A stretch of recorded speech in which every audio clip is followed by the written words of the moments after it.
Hey guys, welcome back to the channel. This is story about what if Naruto x Rias Highschool DxD. Before I start, please do support for more amazing content, and do consider to subscribe my channel and share my video to your friends and check out the description as well. Let's start the video. I used to be able to fly like you. Flap. Flap. Flap. Could do a whole bunch of other stuff too. Hey. Am I dying? Maybe. Uzumaki Naruto looked down at the bleeding form of Haida Issei. A hole was punched clean through the young man's abdomen.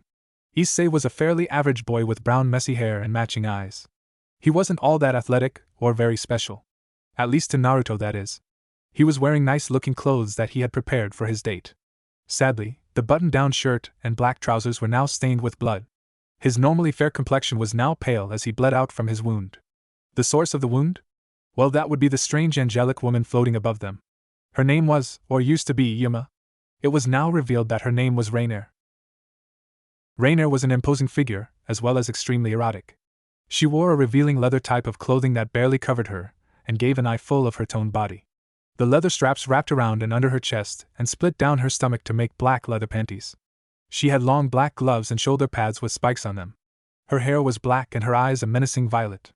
The biggest defining feature were the black wings that sprouted from her back. Naruto kneeled down next to Issei and pat his shoulder. So what's the deal with trying to kill this guy? Rainier narrowed her eyes at the human in front of her. The boy was strange. He had pale white hair that looked coarse and rough, almost dead-looking. His skin was slightly tan and his eyes were a striking blue, like sapphires. He wore a simple orange t-shirt and red sweatpants. He wore a pair of black sneakers and attached to his hip was a pouch and water bottle. I don't see how that's any of your business, human, Rainier sneered. Now leave before I kill you. Naruto scratched his head with a yawn. He looked towards Issei and back up to Rainier while smacking his lips. Nah, I think I'll help him. I already finished my 10K. Rainier watched as the boy walked forward and stretched his muscles out. Was on my way to the grocery store anyways. Little detour never hurt, Naruto said as he squat down and stretched his legs. Fool. Rainier held up her hand and a bright flash of light illuminated the night. In the angel-like being's hand was a pulsing spear of pink light. Its form vibrated in power, and it seemed to exude power. Naruto whistled at that and scratched his cheek. How odd. Well, whatever, anyways, I'll give you one chance. Naruto lifted his hand and raised his pointer for emphasis. One chance to leave now. Rainier giggled slightly before it evolved into maniacal laughter. You stupid human. You really think you stand a chance against me? Naruto shrugged in response. Issei looked through slowly darkening eyes at Naruto. I don't want to die. I never even got a chance to kiss a pretty girl. Unbeknownst to Issei, his blood had soaked through his clothes and landed on a pamphlet that was stuck in his pocket. He had received this flyer this afternoon from a pretty girl. It was a strange paper with odd runes and circles on it. He would have thrown it away, but Yuma had shown up. He had hastily put it in his pocket after. Issei had no idea this would save him. As the blood touched the paper, a dark red light surrounded him. Naruto looked back and saw a strange circle of runes and seals appear under Issei. Tilting his head in confusion, Naruto turned back towards Rainier. You doing that? Rainier became pale as she saw the crest inside the summoned circle. Damn devil! You can't revive what's not there. Rainier expanded her spear to the point where its width was that of a human. The spear no longer fit in her hand, so she levitated above her palm. Die! Rainier flung the spear forward, hoping to skewer both the stubborn white-haired boy and Issei before this devil appeared. No thanks.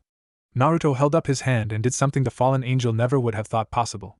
He threw his fist out casually, and to her shock the light spear burst out of existence.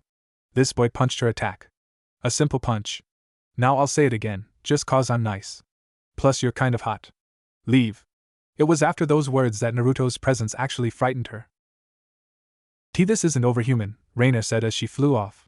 She didn't complete her mission. But the boy she tried killing could possibly stay dead. The other one, she'd have to watch out for him. Naruto sighed as he watched her go before turning around. He was slightly surprised to find Rias Gremory materializing from the glowing circle. He'd seen odd things before. Hell, he used to be the oddest thing out there, so seeing this wasn't too shocking. Maybe a 4 out of 10 on the odd scale. Naruto walked towards Issei and Rias and knelt down. He could feel the red-haired girl stare at him in curiosity. Naruto rubbed Issei's head and looked at Rias. You're here to help him? You could say that. I find your timing to be convenient. Little too convenient. Rias said nothing at that as Naruto stared at her. Issei, by this time, had already passed out, or on. Who knows? Well, I'm no healer, so you do. Just one thing. Rias looked up from what she was doing with Issei. Will he survive? Yes, Rias said with a firmness in her voice. She seemed sure of what she was doing. However, I do have some questions for you. Naruto-san, was it? Yup. I'm in that pervert's class. You don't really notice much when it's not to your level. Oh great, One-sama. Rias didn't know if Naruto was being legitimately angry or just teasing. His tone carried nothing but tiredness. If you want to ask something, just talk to me at school then. I have dinner to make. Oh, and Rias, Naruto gave her one last look as she pulled something from her blouse. The Ko-Academy uniform truly left little to the imagination for the girls there. I'm very curious to how you're going to explain your part in this. With that said, Naruto walked off. He had dinner to make after all. As he walked away, Rias continued on with her work. It was shocking to see that Issei needed all 8 pawn pieces. But it was worth it, and even if it was under these circumstances, Rias needed all the help she could get. You know she had something to do with that boy dying, right? Naruto hummed in response as he put away his groceries. As he walked around the counter, he shooed off a fox the size of a large cat from the top of the kitchen counter. The fox was a fennec breed with large pointed ears and long snout. It was a dark reddish-orange in color with ruby-looked eyes with slit-like pupils. It was quite the beautiful specimen. Other than its color, it would be a normal breed. That is if one didn't notice the 9 swaying tails. I should have brought you with me. You could have used the exercise. Naruto placed a pot of water over the stove and turned on the flame. I never realized that this world would have strange things like that as well. The fox gave the boy a deadpan stare. You are a beacon for strange kid. There is no way you'd be able to escape it. Whatever you say. Kurama passed the oyster sauce. Kurama hopped off the counter and grabbed a bottle of sauce with his mouth before placing it in the boy's hand. But back to what happened. So what do you think of that crow girl? She is strange from what I can tell. What she uses isn't like a jutsu I've heard of. I don't know anything that is light style. But who knows? Why do you care? Nothing can hurt you. Naruto sighed and continued to stir the pot of liquid. I am so bored. I didn't realize I would become like this after that dumb exercise routine. Naruto mixed in some more ingredients for his meal and scooped out a portion of stew on rice. He slid the bowl over and watched as Kurama gobbled the food down. But you're so strong now. Don't talk with your mouth full. Kurama gulped loudly. You're stronger than anything I've ever seen. Stronger than my old man even. You should be happy. Naruto sighed and made his own meal. It's all gone though. All of it. Naruto took a slow bite and sighed again. All my techniques. May you don't need them. With what you have now, I'd be happy. That's 'cause you used to be a walking disaster. Anything destructive makes you happy. Kurama shrugged. Naruto and the fox sat quietly as they ate. The TV in front of them flashed on and they watched a simple program. I feel like things might get interesting though.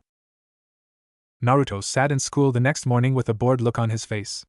The teacher's droning made Naruto's eyes droop further and further. Why did he come to school again?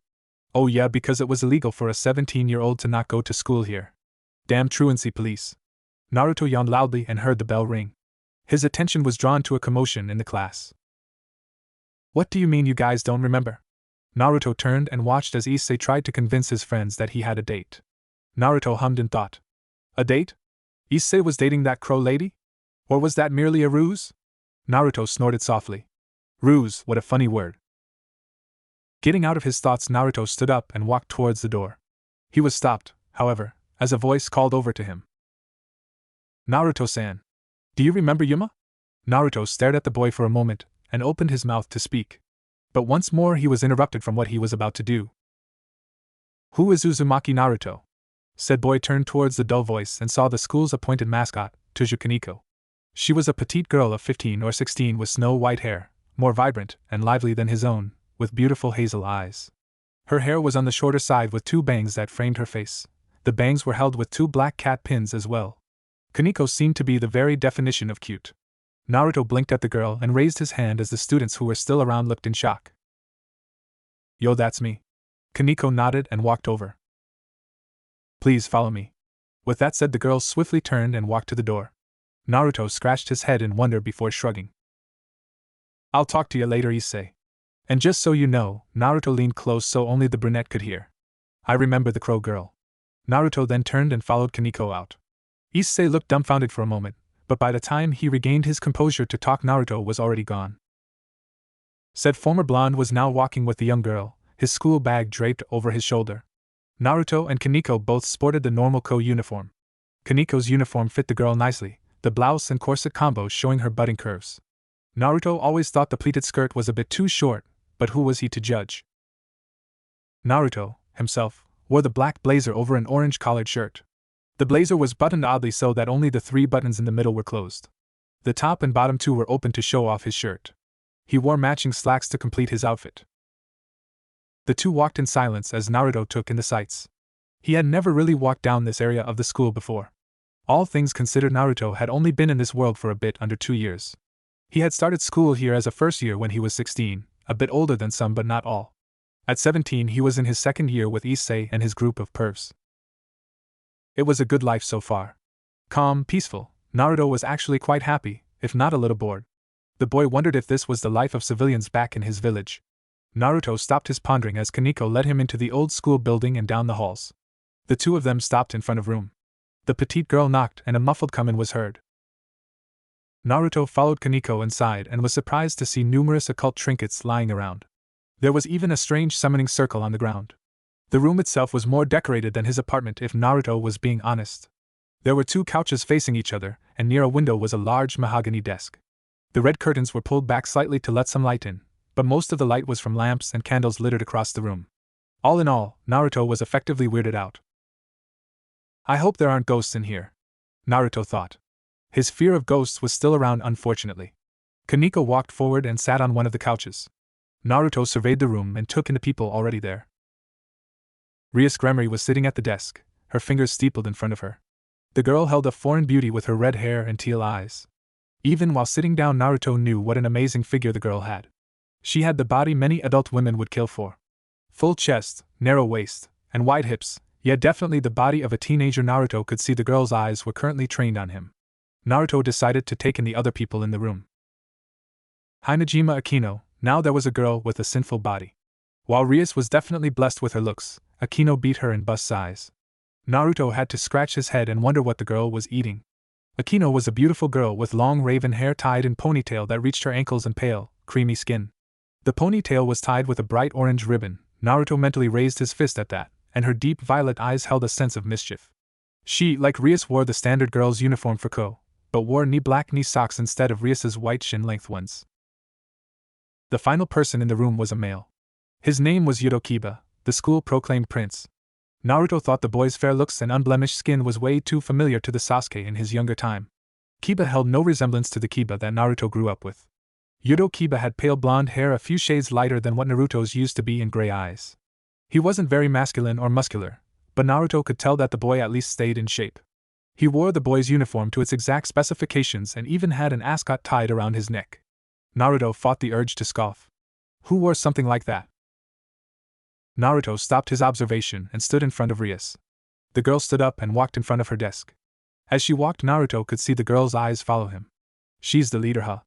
Naruto yawned loudly and scratched his head. So what's up? Why do you want me come up? Uzumaki Naruto, second-year student, correct? Asked Rias. You've never really been a noticeable person, Rias continued as she pulled a paper from her desk. You came here last school year and was placed in the first year even though you were almost a year older. Rias put the paper down, most likely Naruto's file, and gave Naruto a scrutinizing stare.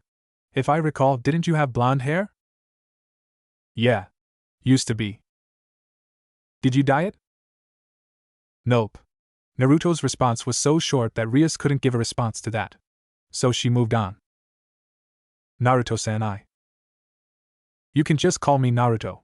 I'm not much for formalities. Naruto then. Naruto, I'd like to ask, do you remember what happened last night? Naruto tilted his head and looked at the others in the room. They stayed silent as Rias spoke. It was unnerving. Yeah. That crow lady almost killed Issei. Which, by the way, I have some questions to ask. What the hell was that? And also, why did you suddenly show up? I'll answer your questions if you can answer mine. Sound fair? Naruto shrugged. Akino, if you could? Akino giggled slightly and stepped forward. Hello, Naruto-kun, My name is Himejima Akino. It's nice to meet you. Naruto tilted his head slightly and responded with a greeting as well. As you may have seen, the occurrence that happened last night was no natural thing. In our world there is a plane of existence that overlaps the normal. This is the supernatural world. Akino lifted her hand and sparks of lightning arced around her fingers for emphasis. Naruto raised his eyebrows in surprise. So there was some form of power here. It wasn't chakra, but it was energy. This world is filled with different entities, Kiba cut in. Kiba walked forward and bowed slightly. It is nice to meet you, Naruto-san. I am Yuto Kiba, treat me well. Kiba smiled sweetly and Naruto gave a nervous smile in return. Even though the world is filled with supernatural creatures, there are 3 that you need to know about. Those are the devils, angels, and fallen angels. 3 factions that have been warring for centuries. And it was a fallen angel that you met last night. Naruto turned to Rias and hummed in thought. Rias took his silence as an indication to carry on. The story of the biblical God is a true story. Once upon a time there were only 2 factions, angels and devils. Somewhere down the road an angel fell from grace due to indulging in sin. As time went by these 3 factions went to war and hundreds upon hundreds died. We are still on shaky terms with both factions. Why? What's the point of war? Naruto asked as he took off his bag and set it gently on his lap while he sat on the couch. He had been through war. Thousands died in front of him, all because of the machinations of a primordial goddess and her will. For Naruto, war just seemed stupid and illogical. Essentially, to quote his old friend, it was troublesome. We fight because that is how it's been. Devils gain power by making contracts with humans, fallen angels manipulate humans to destroy us, and angels are tasked to destroy both.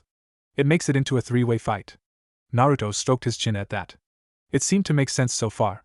There are other things in this world as well called sacred gears. What's that? Sacred gears reside in special humans and give them supernatural abilities, Akino explained.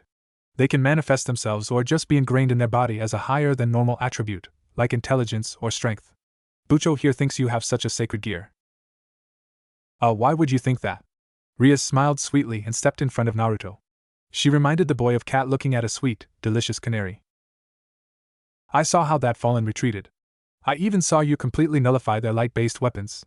You must have a really strong sacred gear to be able to do that. So I'm offering you something, Rias said. Her voice sounded smooth, alluring even to Naruto. Why don't you become part of my peerage? You can become much stronger. No way. Naruto's quick refusal cut off the redhead as she tried to say more. What? I don't need any more power. Thanks though. Rias furrowed her brow at that. She's not used to being denied, it seems. I don't understand. Why wouldn't you want to be more powerful? I saw how you simply dispelled that weapon of light. That right there is a useful ability since light weapons are extremely dangerous, Rias stated. Plus, a devil that can't be affected by light would be the greatest boon ever. Naruto shook his head at that. He didn't need the devil's power to make him stronger. He has enough already.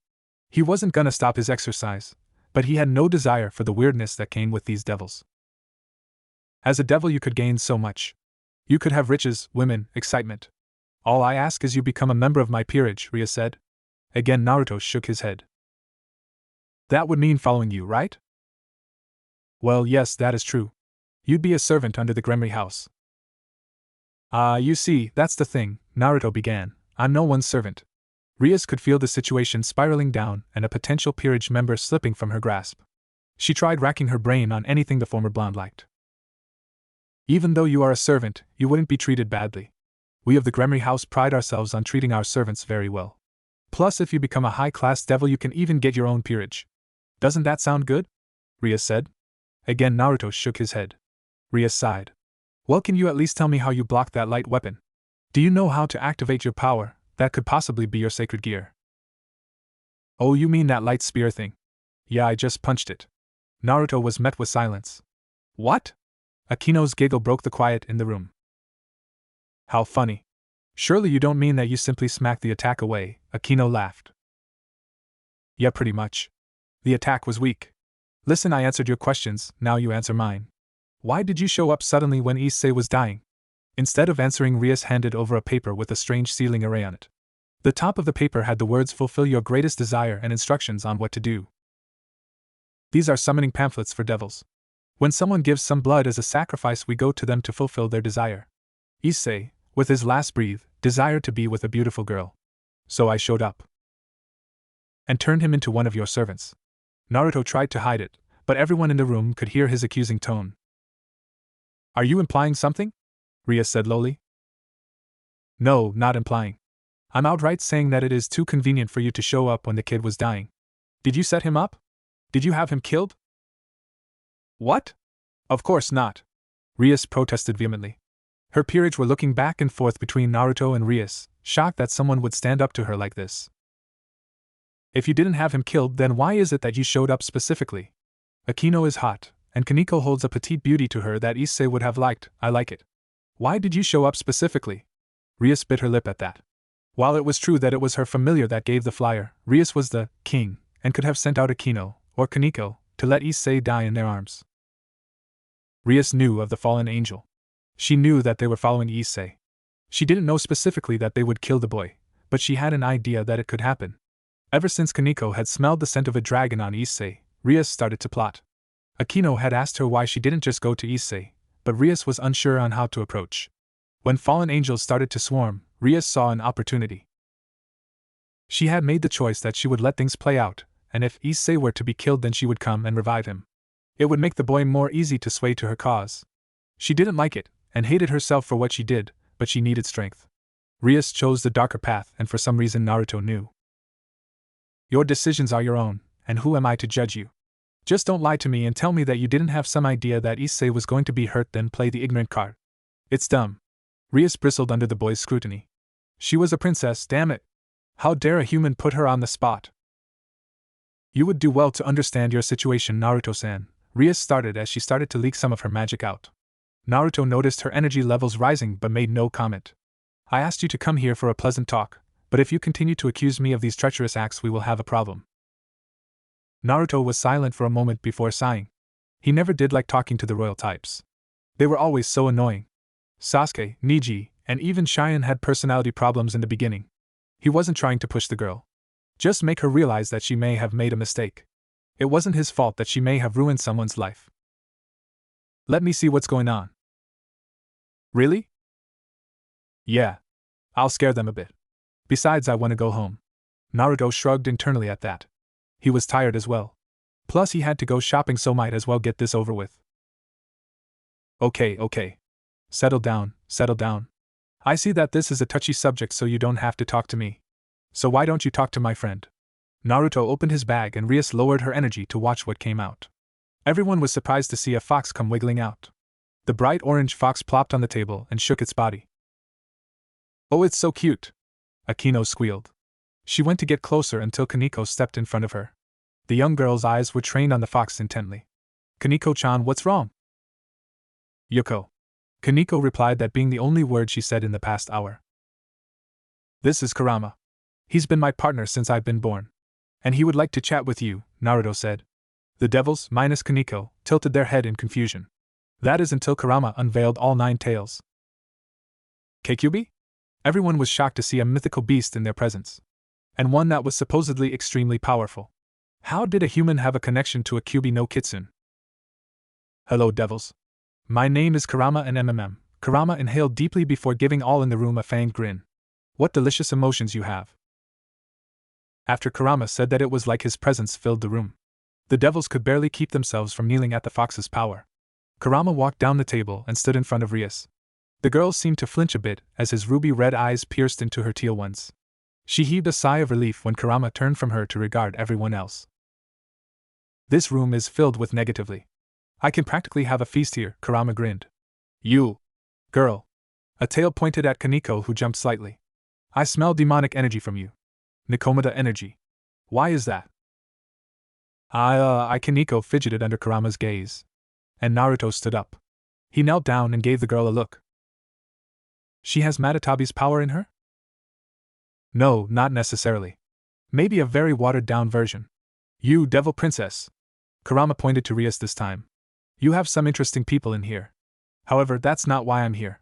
I'm here to finish this monotonous conversation. You seem to believe that we care about your insignificant problems with these angels and crows, or whatever they're called. We don't. Naruto may be bored, but even he doesn't want to get into another war. Yeah, no thank you. I've already been through one. Don't want to go through another. So all I want to know, before we leave, is why you thought it was a good idea to sacrifice that pervert? Kurama regarded Rias with his piercing stare. Rias gulped slightly and looked to Naruto. I'm not gonna judge you. I just want the truth. Once you tell me that, we're leaving. If you still want to talk later, fine. But before I know if I want to associate myself with you, I need to know what kind of person does something like this. Rias looked back and forth between the Kyuubi and the strange human. I needed strength, Rias whispered. And then the story began. Naruto had left that meeting later on. It had still been early enough for him to go shopping, so he had quickly made it to the grocery store before it closed. He and Kurama walked down the road that led to his apartment. Looking in the bag, Naruto grinned at the haul he was able to get. Looks like we are having a good dinner tonight, Naruto said happily. Kurama hummed in agreement before stopping. He took a few sniffs of the air, then looked down an ally. We have company. Naruto turned to the dark path and was surprised to find two figures coming from the darkness. Both were female and both were very pretty. The taller one was a young woman with deep blue hair with one long bang covering a piercing yellow eye. She was very buxom and her outfit did very little to hide it. She wore a deep maroon blazer-style jacket as her only top, leaving her cleavage open to the world. She wore a matching mini-skirt and high-heel boots. The female next to her looked younger but no less beautiful.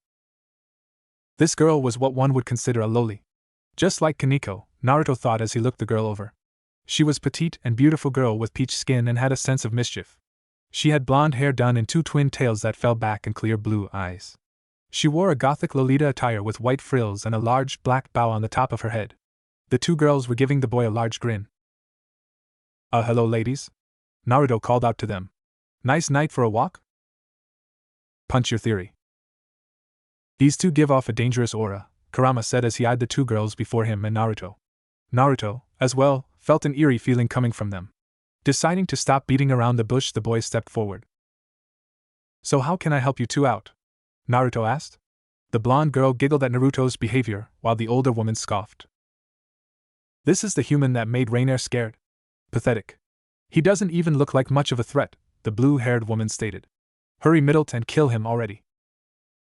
Ah, but he looks so cute, Kalawarner, the now named Middlet cooed. Her pretty face morphed into something much more sinister. The face of a sadist. Naruto was not amused. Sweet holy Kami. Another Anko. No thank you? Let me play with him a little. Middlet giggled and held her hand open. There was a brief flash and a pink spear with an arrow tip point appeared in her hand. It looked much more solid than the pure light one Naruto had seen before. Kalawarner sighed dramatically and flipped her hair. Well, if you must. Just make this quick. Naruto frowned slightly and looked to Kurama. The fox was scratching his ear when he stopped and looked to his partner. What? What do you mean what? Should I do something or just go home? I don't want to get roped into this. Kurama shrugged and jumped onto Naruto's shoulder. Do whatever. Just do it fast so we can eat. Naruto sighed and ran his hand through his white hair. He cringed at the dryness. Oh, luxurious, soft blonde hair, why did you have to go? Listen, I don't want any part of your sexy three-way. At least the war, that is. If you two want to get it on, then that's cool too. But I don't want to fight. Especially if that means getting rid of you too, Naruto said. Middlet and Kalawarner looked at each other before bursting out laughing. Oh, what a wonderfully naive thing to say. You're right, Middlet, he is cute. In a stupid way. Hey, I'm not stupid. I just don't want to deal with this. And as you can see, I'm trying to get home from school. Naruto pointed to the book bag on his shoulder. So if we just part ways, then everything will be fine. If not, well, things may get ugly. Middlet cackled softly before her laugh erupted into guffaws. The two girls flexed their shoulders and a pair of jet black angel wings burst from their backs. Naruto pinched the bridge of his nose. More crows. Great. Look, I'm warning you, if you come at me, then expect to be punished.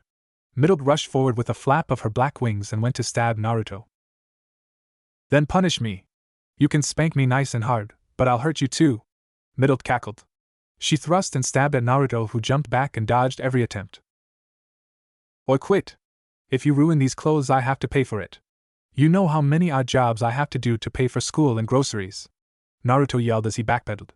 He felt a shift in the air and tilted his body just in time to watch as a double-pointed spear of yellow light tried to decapitate him. Just fall, human, so I can go home.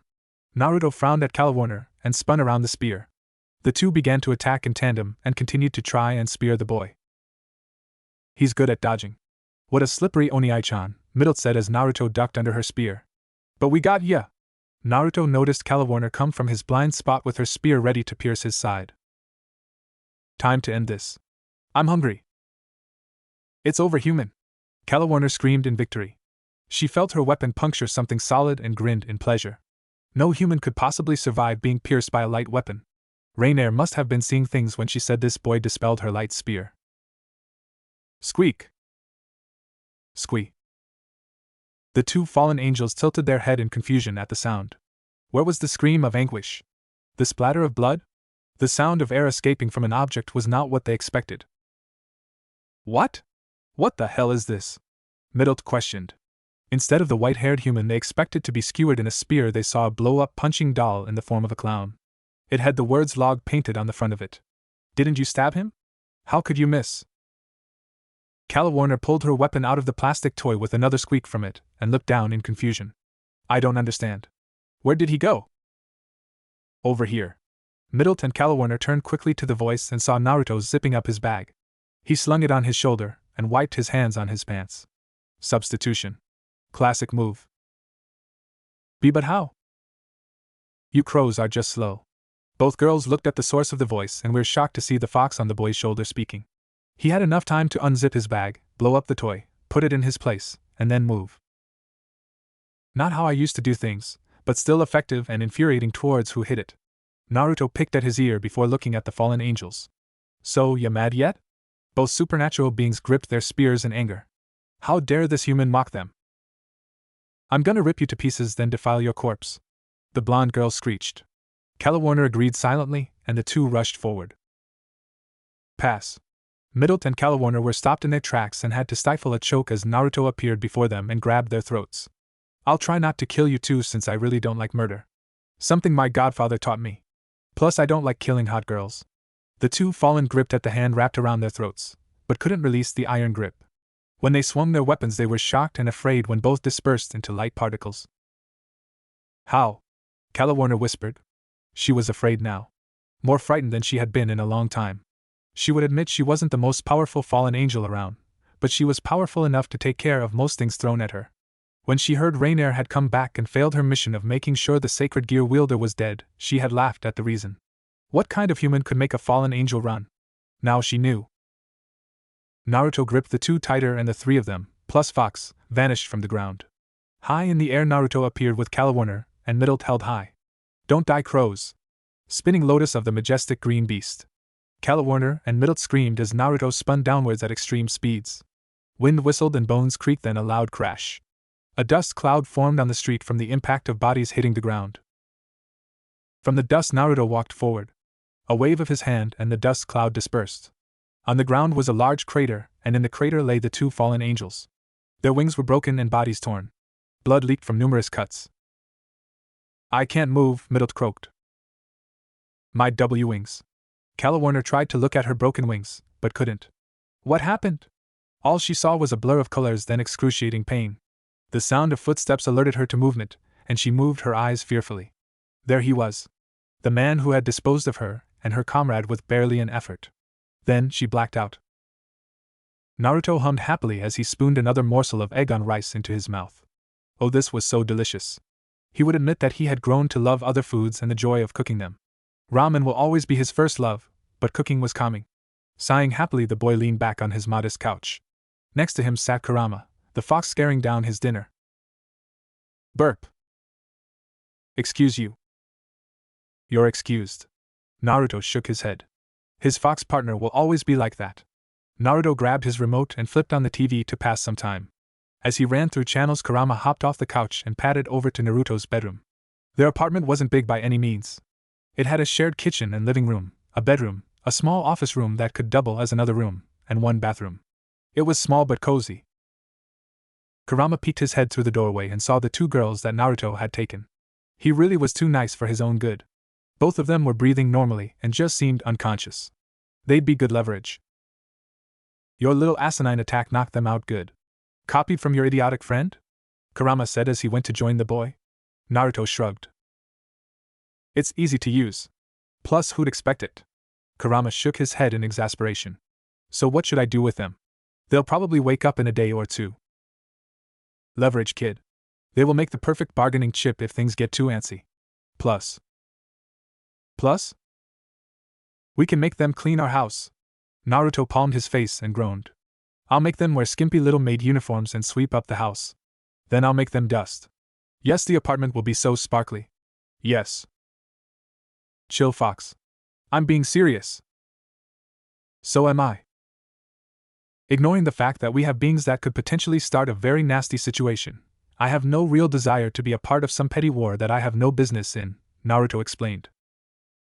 You may have no desire, but are you really not going to do anything if something happens in front of you? Naruto was silent. I understand not getting in their business. But you've never been the type to sit on your hands. Here's what I think. Don't get into this supernatural scuffle willingly. I agree with you. I've had enough of being the linchpin in battles we didn't have to be in. However, if someone in front of you needs help, help them. Yeah, that makes sense. No use thinking too much about it. Anyways, time to work out for the night, then off to bed. Naruto stood up from the couch and went to change into his workout clothes. He was quiet enough to not wake his visitors, but then again they wouldn't be waking anytime soon. The next day Naruto awoke to loud whining and groaning. Pushing himself off the couch, he couldn't very well sleep in a bed with injured girls. The boy lumbered to the noise. He was mildly surprised to find the two fallen angels waking up. Their bodies were still greatly injured, so they most likely wouldn't be moving anytime soon. Good morning, girls, Naruto said at the door. Two sets of eyes quickly went towards him. Both of them tried to croak out words but could not. Naruto hummed and left to get them water. A minute later, and their throats less parched, the two bedridden girls gave Naruto a weary look. Who are you? Midult asked. That was the biggest question on their minds. This strange human was able to defeat them. Easily too. Naruto shrugged. I'm Naruto, and I'm just a normal guy. Naruto turned to the clock on his nightstand. A normal guy that needs to get ready for school. Listen, if I let you heal here, will you promise not to destroy my apartment? No. Naruto deadpanned at Calawarner's quick response. However, we aren't able to really move or do much of anything, so I will abide by that. Plus, I can destroy you. That too. Well, I'm gonna change and head out then. Naruto walked out and headed to the bathroom. Midult and Calawarner heard the shower turn on before settling back down. What do we do now, Kala? Midult asked in worry. They had been beaten and taken prisoner. Naruto didn't really give off any sort of external energy. His presence was overwhelming when one really tried sensing him. Naruto looked so unassuming. His skin tone to hair color may be a strange clash, white and tan made an odd complexion, but he didn't seem that tough. That was until he came walking back into the room wearing just a towel. Gulp. Did you just gulp and say gulp? Naruto asked as he took in the bewildered faces of the girls. Midult shook her head quickly while Calawarner just stared. And for good reason. Naruto's body was toned beyond belief. His muscles were compact and cut, but not overly so. His abdominal muscles were well defined and there was barely an ounce of fat on the boy's body. It was almost like he was carved from marble. Naruto gave the two a confused look, then shrugged it off. Not his problem. He quickly grabbed his school clothes and changed out of the room before returning. Calawarner and Midult were still staring off into space. Odd creatures, Naruto thought, and then snapped his fingers. I'm leaving. Like I said, don't destroy my home and we'll be good. If you need anything, Kurama will be here. Naruto waved and then left. The fallen angels continued to stare into space. What's wrong with you crows? The girls shook themselves and turned to the voice. Kurama was sitting at the foot of their bed, a wide vulpine grin on his face. Saw something you like? Shut up. Midult growled. Oh, how she wished she could stab the offending animal. However, she really could barely move. That boy almost killed her and her partner. I have to tell you that you two are very lucky. Oh really? How so? You could be dead. Naruto whistled lightly as he crossed the street. School was never really something he wanted to go to again. Unfortunately, when he got into this world he didn't really know what to do. He had no chakra, no jutsu, his skill set was gone, and he now had to babysit. The babysitting came in the form of finding places for his wonderful pals. Naruto-kun. Speak of the devil. Naruto turned towards a sewage drain and leaned down. He took a quick look around. No one was paying attention to him. Naruto looked into the drainage and saw a large white slug creature waving one of its jelly tentacles. Saiken, what are you doing here? I wanted to say hi and see how you were, Saiken said in her soft voice. Naruto smiled lightly. Saiken was such a soft-spoken bijou. She was very nice, albeit shy. Bringing the bijou to this world was not his choice, but it was helpful for the chakra beasts to be able to have a free life. I'm okay, Saiken. Have you seen Isabu? The turtle is near the beaches. I see him whenever he comes by the runoff near the sand. We miss you.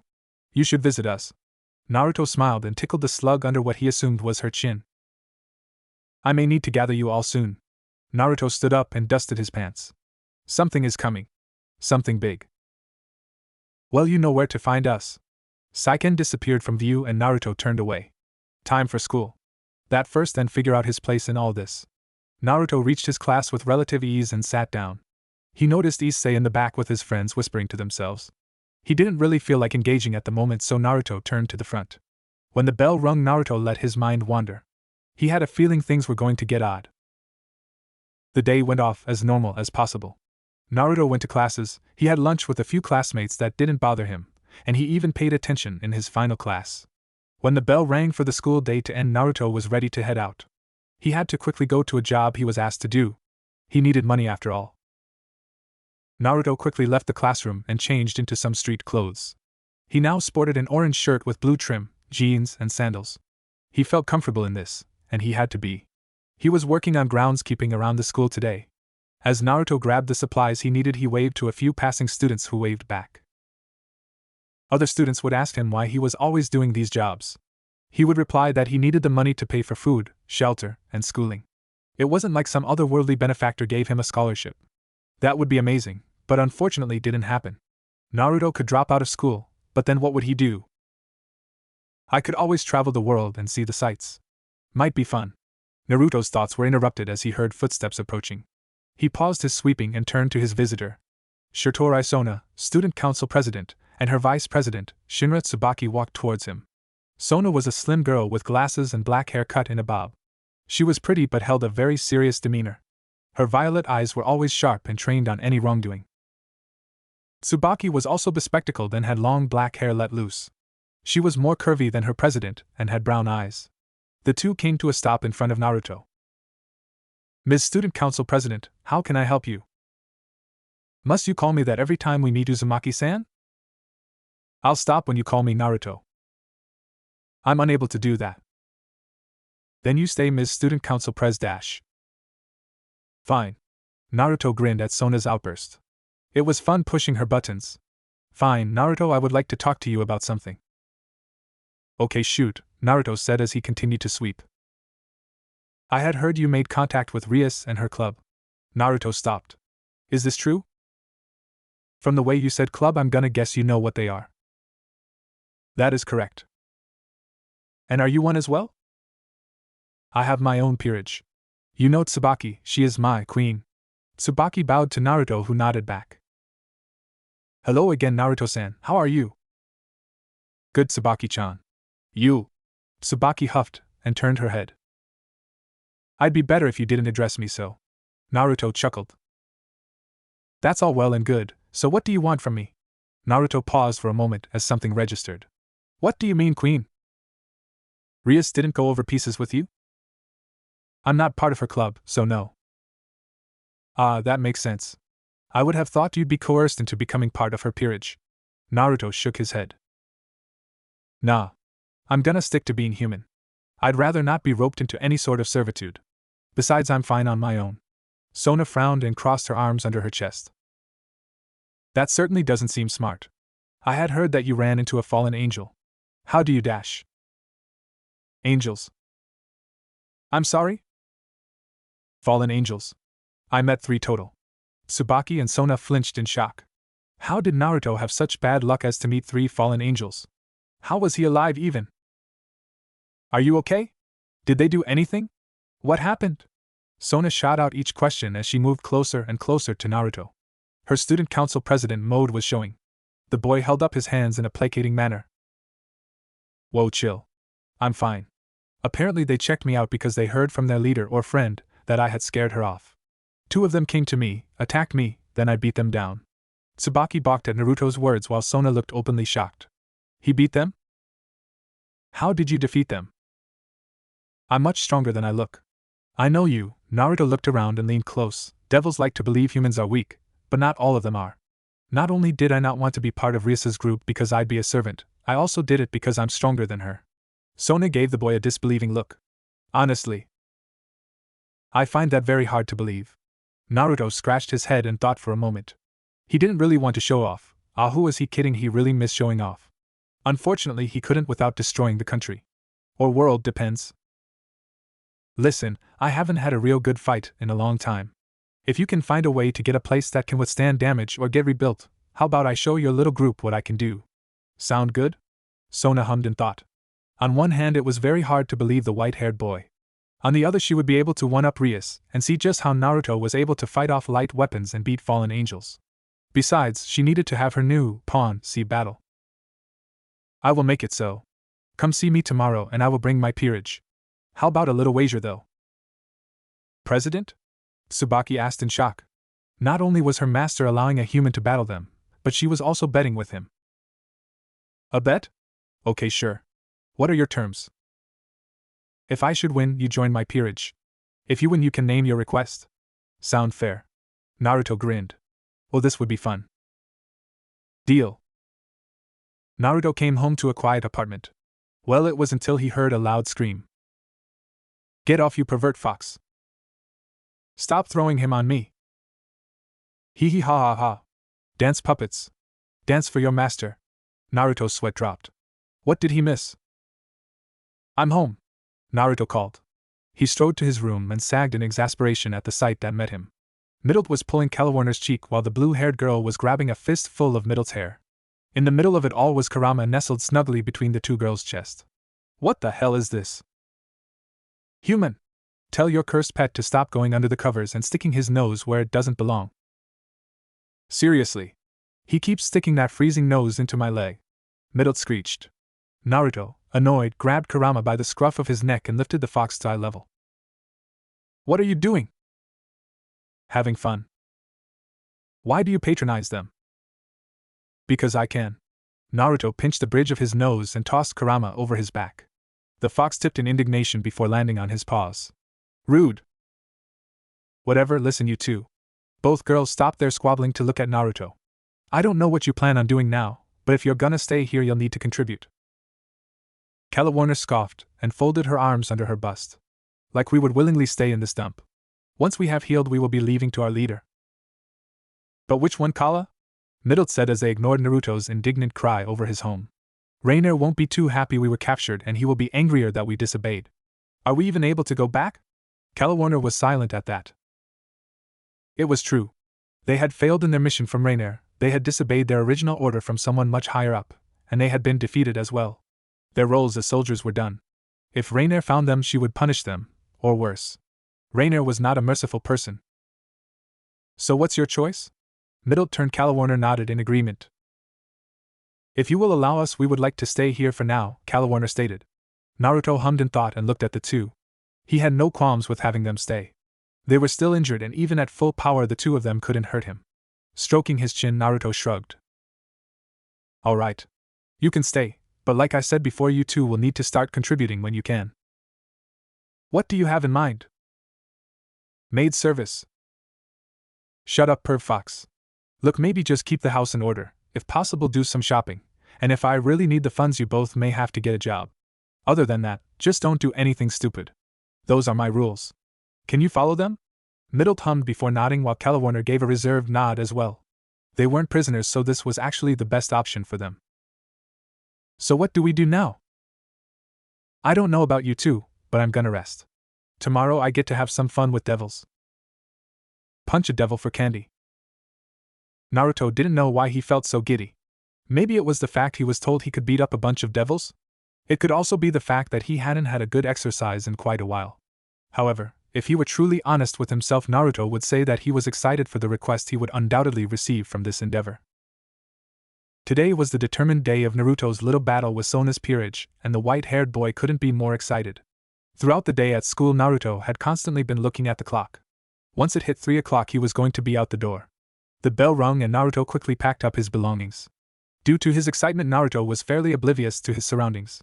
He didn't notice as Issei slowly followed him out the door. As Naruto continued to walk, Issei kept a careful eye on the boy. Now Issei wouldn't really say Naruto and he were close. They were classmates and somewhat friends, but they had never really hung out. Naruto wasn't one of the people that thought of Issei and his friends as trash, so that was a plus. Issei was curious though. Now that he knew that he was a devil and was part of a peerage, Issei wanted to know why Kaneko had asked to see Naruto. Was Naruto a devil too? Naruto continued to walk down the halls oblivious of his follower. As Naruto reached what he believed to be the student council room, he knocked. After hearing someone invite him in, Naruto opened the door and was surprised to find so many people in the room. There was Sona and Tsubaki. Naruto figured they'd be here no matter what, and there was another 8 people occupying the room. To the side was Rias and Kaneko, much to Naruto's confusion. He really didn't understand why those two were there. Not wanting to think more on it, Naruto turned towards Sona's side where 5 others stood next to the sitting student council president. Altogether there were 4 girls and 1 boy standing with their arms crossed behind their backs. How very militaristic, thought Naruto as he stopped in front of the large desk Sona sat at. Naruto took in the large room he was in. It was fairly lackluster compared to the occult research club room. "Good afternoon, Naruto," Sona said as she stood up. "How's it going, Sona-chan?" Sona was about to answer when Naruto noticed the male of Sona's group bristle. "How dare you call the president so familiarly?" the boy yelled as he held his fist up. Naruto raised an eyebrow in confusion. "Saji," Sona hissed. The now named recoiled before profusely apologizing and standing back in line. Sona sighed and rubbed her temples. "As I was saying. Good afternoon, Naruto, I'm glad you could make it." "Hell yeah, I was gonna come. I can't wait to cash in that favor you owe me," Naruto said with a grin. Sona gave the boy a small smirk and stepped around her desk. "I'm glad you have such enthusiasm. It will make it all the better when my peerage wins. Speaking of, allow me to introduce my peerage. The boy who had the earlier outburst is Genshiro Saji," Sona said as the Naruto watched the boy who yelled at him walk forward with a straight back and stony expression. He was a lanky boy with blonde hair and dark gray eyes. Saji had fair skin and wore the Ko Academy uniform minus the blazer and had his sleeves rolled up. "I am pleased to meet you. Forgive me for my earlier outburst." Naruto gave the now bowing boy a flat stare and looked at visibly embarrassed Sona. "Does he always do this?" "Never mind, don't answer. Go on." "Saji is my pawn. My other one is Nimura Ruruko," said girl, stepped forward and bowed slightly. "Nice to meet you, senpai," the girl said cheerfully as Naruto took in her appearance. Ruruko was a cute, petite girl with long brown hair that was styled in twin pigtails. She had 2 green clips that held her hair back that matched her green striped stockings. She, along with all the other girls in the room, wore the standard Ko girls' uniform. "These are Bishops, Hanakai Momo and Kasaka Rhea," 2 beautiful girls stepped forward, one with dazzling long white hair and teal eyes and the other with brown hair and 2 braids with honey-colored eyes. "My rook, Yura Tsubasa," this time a tall girl with shoulder-length blue hair and blue eyes stepped forward and gave Naruto a curt nod. "And finally my knight, Meguri Tomo," Sona stated as a girl with burgundy-colored hair and yellow eyes. She smiled sweetly and gave Naruto a wave. Naruto reciprocated the action and took in Sona's peerage. They seemed like a nice bunch, definitely easy on the eyes. Well, except Saji, Naruto thought with a snicker. The boy couldn't really tell how powerful this group was. If they were as strong as Sona made them out to be, then Naruto may be able to get a good workout. In all honesty, all he really cared about was cutting loose a bit and not causing any property damage. "I'd like to say thanks for being a part of me and Sona's little bet. When we talked about this before, the wager was that if she wins I become a part of your peerage. I'm not sure if she told you, but if I win I get a little favor from her." Said members gave their king a surprised look. Was this boy really so much of a boon that Sona would give a personal favor to him? "As you stated, Naruto, the rules of this wager are simple. If you win, you get a favor. If I win, you join me." Naruto nodded and started to stretch. "Sounds like a plan. Quick question though, why are those 2 here?" Sona looked to where Naruto was pointing and frowned slightly. "I would assume for the same reason that your little follower came as well, because they are curious." "Follower?" Sona pointed behind Naruto, who looked back and sighed. Issei, who was peeking through door, quickly tried to hide himself. "Issei, you can come out. I'm pretty sure everyone saw you," said boy, gulped and walked into the room with his head held down. He didn't want to be caught sneaking around, he was just a bit curious about the boy who seemed to remember the fallen angel who killed him. Sorry about that. I just wanted to know more about Naruto-san. I figured since Kaneko grabbed him that one day that he was part of this devil stuff." Naruto snorted and shook his head. I'm human. Not gonna be turning into a devil anytime soon, Issei. We'll see about that. Sona thought, unaware that Rias was thinking the same thing. As Issei stepped into the room, he jumped slightly when the door snapped shut behind him. Clearing her throat once more, Sona looked towards Naruto. Since we would like to proceed as planned, I have taken the liberty of giving us a space to fight freely. Thanks to some assistance from my family, we will be having our spar in an area that holds the same rules as a raiding game. And before you ask, Naruto, a raiding game is a competition between two devils. It is not only used to show strength but also build prestige. Naruto rubbed his chin and nodded sagely. I see.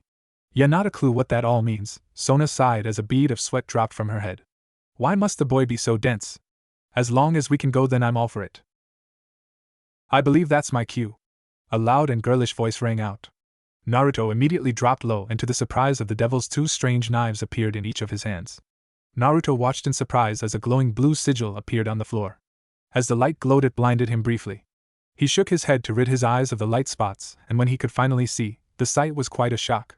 In front of the group stood a girl who looked to be just a child. She had long black hair tied in twin tails with striking violet eyes. She wore strange clothing, strange to Naruto at least, with a pink tube top and matching skirt with white and yellow accents. The girl also had a matching boots and a pink cap atop her head. Magical girl Sarah Fall reporting for duty, the little girl said as she did a quick spin, then posed for some reason. Naruto gave the girl a blank stare before stowing away his knives and looking at Sona. Who's the brat? Naruto heard a sharp gasp from somebody but disregarded it. Sona, on the other hand, pinched the bridge of her nose and sighed. This is my older sister, Seraphal Leviathan, formerly Seraphal Citri. Wait, if she's your sister, why do you have different last? My current name is Fake. Ah. So she's older than you? Naruto asked as he pointed to the young-looking girl. The girl huffed and crossed her arms over her large that belied her childlike appearance. You sound all stuffy and uptight. I don't know why Sona-chan wanted to play with you, Seraphal said before skipping over to Sona. Sona-chan. How's my cute little sister today? Sona held back a cringe as her sister seemed to jump and rub her face on the younger girl's. I am doing well, sister, but please can we get on with this? I would like to proceed with this mock battle. Seraphal sighed dramatically and hopped off her sister. You're always so boring. If that's what you want though, we can get started. Seraphal held up her hand and a blue light started to coalesce around her palm. As streams of energy started to form an orb in the girl's hand, Naruto couldn't help but notice the feeling it gave. It was dark, something he now associated with devil power, but it also had an underlying feel to it. The energy was cold, like ice. Raiding area. Naruto had to cover his eyes once more, and when he opened them he noticed that the group now stood in what appeared to be a frozen wasteland. He reached down and felt the snow he stood upon. The white powder fell from his hands and the boy grinned as he gazed at the area. This area is devoid of any life and free from any collateral damages, Sona started. I believe here we can go all out, and you can show how you took care of those fallen angels. If possible. Naruto's grin grew wider. Well, this will be just fine. Naruto pulled off his blazer and flipped it away before loosening up his shirt and tie. He and the group of devils walked from each other, then stood still in their makeshift battlefield. Standing to the side was Rias and a calm Kaneko, while Issei looked around in wonder and shock. Seraphal walked in the middle of the opposing sides, her feet making crunching sounds in the fresh snow. Since this is a mock raiding game, we will abide by the same rules. If the fighter can no longer fight, I will be transporting them away. All injuries can be healed, both life-threatening and superficial, and finally if the leader is taken out, then the other side wins automatically. Seraphal sent Naruto a wry grin at this. Basically, if you lose, you're done. Naruto shrugged at that. I'll be fine. You worry about yourself, kid. Seraphal's cheeks puffed in indignation. Did this human not know who he was speaking with? She was one of the strongest devils in all the underworld. The only reason she hadn't destroyed the boy yet was because Sona said she was curious about him, and she'd do anything for her sister. Anything for Sona-chan. Naruto edged away from the girl as he saw her face start to flush and her eyes glaze over. He cleared his throat loudly and the devil shook herself from her stupor. As I was saying, you may begin. After her proclamation, Seraphal jumped away in a feat of strength, leaving a cloud of snow and ice to block Naruto's vision. Said white-haired boy clicked his teeth at that. The cloud ebbed away and Naruto was a bit surprised to see Saji standing in front of the girls with a draconian brace on his arm. Its black and purple color glowed briefly and the boy threw his arm forward. Absorption line. Naruto watched as a glowing blue tether shot from the brace and attached to him. I've got you now. Saji yelled confidently. Beside him, Sona smiled. Now that Saji connected with Naruto, he could start to take the other boy's power. Whether Naruto used magic or some other type of energy, Saji would take it. What's supposed to happen? Sona was brought from her thoughts as Naruto poked at the line connected to him. She shot Saji a look and he too was confused. There is nothing being taken, President. I thought you said he had some type of power. HHHHHH. The student council looked down in shock as Saji was literally pulled by his tether and ceremoniously thrown into the sky till the pinprick of his body could no longer be seen. The cause of said wonder merely stood with his arm outstretched to the sky with a bored look on his face. Was that it? Naruto said boredly. Sona's mouth moved but word escaped her. When Naruto told her that he was strong, she didn't expect more than a stronger than normal human. But this was insane. Did he just throw Saji away like a doll? Sona thought in shock. Naruto slowly lowered his arm and continued to stare at the group of devils. He held his hand out, palm to the sky, with his fingers pointing towards his opponents. Shall we? Naruto said with a grin as he made a come gesture with his hand. Momo and Ruruko stepped forward, their eyes lingering to the sky longer than the others. Sona saw the two of them move forward, but she held her hand out to stop them. This wasn't a battle they could blindly run into now that Naruto showed his strength. He was more than he seemed. The white-haired boy's grin widened as he saw Sona's calculating look. A planner? So you're one of those types that like to take things slow then. Sorry, Sona-chan, I'm not gonna wait for you. With that said, Naruto disappeared from view and appeared in the middle of the ring of girls. Sona looked morphed to fright, and she immediately yelled for her peerage to move. Naruto lifted his foot and slammed down his heel with a roar of crashing heel of the angry drunk. The devils moved just in time as Naruto's attack literally smashed a giant crater into the snow-covered ground. A wave of snow blasted in all directions, blocking the former ninja from view. Sona grit her teeth and looked towards her bishops. Momo, Rhea, attack the cloud. Tomo, Tsubasa, and Ruruko cover them, Sona ordered. Her followers nodded quickly and the two magic users immediately unfurled bat-like wings from their backs. Momo held her hand high and summoned a large fireball, while Rhea started to bring a small tornado to life. They released a loud cry as they threw their attacks outwards. The fireball hurtled towards the area where no one could see thanks to the snow in the air. The icy slush was blown backwards with Naruto standing in the middle of a crater, his hand thrown out to his side. The boy looked up at the incoming fire and raised an eyebrow as the following tornado turned the already incoming blaze into a raging inferno. A combo attack? Well done, you two. Naruto looked to his side and saw the other girls surrounding him. He saw the red-haired girl, Tomo was it, hold a katana at ready. He wasn't really sure where she got that one. Ruruko and Tsubasa also stood at the ready. But you leave yourselves open after attacking. Big no-no, Naruto said as he inhaled deeply. He then let loose an ear-splitting roar, the sound waves visible to the naked eye. Naruto's screech blew apart the fire attack while also sending the two flying devils tumbling about. The three girls behind him were left stunned and fell to their knees in a daze. From afar, Sona watched this in worry. Tsubaki, attack him from behind. Make sure he is distracted. Said girl nodded at her king's order and summoned her Naginata. The girl sped forward and watched silently as Naruto stroked his chin at the destruction he caused. If the girl was honest, she was a bit overwhelmed that a human could do this much damage. He didn't seem to have a sacred gear, and if he did, he wasn't using it to her knowledge. Naruto stopped his musings as he quickly dodged a fist from the blue-haired Rook. He could feel the air displaced from the punch and had to dodge another earth-shattering attack from Tsubasa. When the girl slammed her fist downwards, Naruto had to jump backwards from the blast of snow. Powerful, but your attacks are easy to read, Naruto said. Tsubasa growled and went to lunge forward once more. Naruto easily sidestepped and dodged any incoming attack from the girl, but had to quickly spin around and grab a stockinged leg. A sneak attack, good job Ruruko, Naruto said to the pig-tailed girl. Ruruko quickly lifted her other leg up and brought it towards Naruto's face while Tsubasa punched towards the boy's stomach, believing that he could only block one attack. Naruto saw the attacks and used the pawn as a makeshift bat and slammed her into Tsubasa, sending the two flying. The boy smiled as he saw the two tumble through the snow. He then lifted his hand and stopped Tomo's katana between his pointer and middle finger, much to the girl's shock.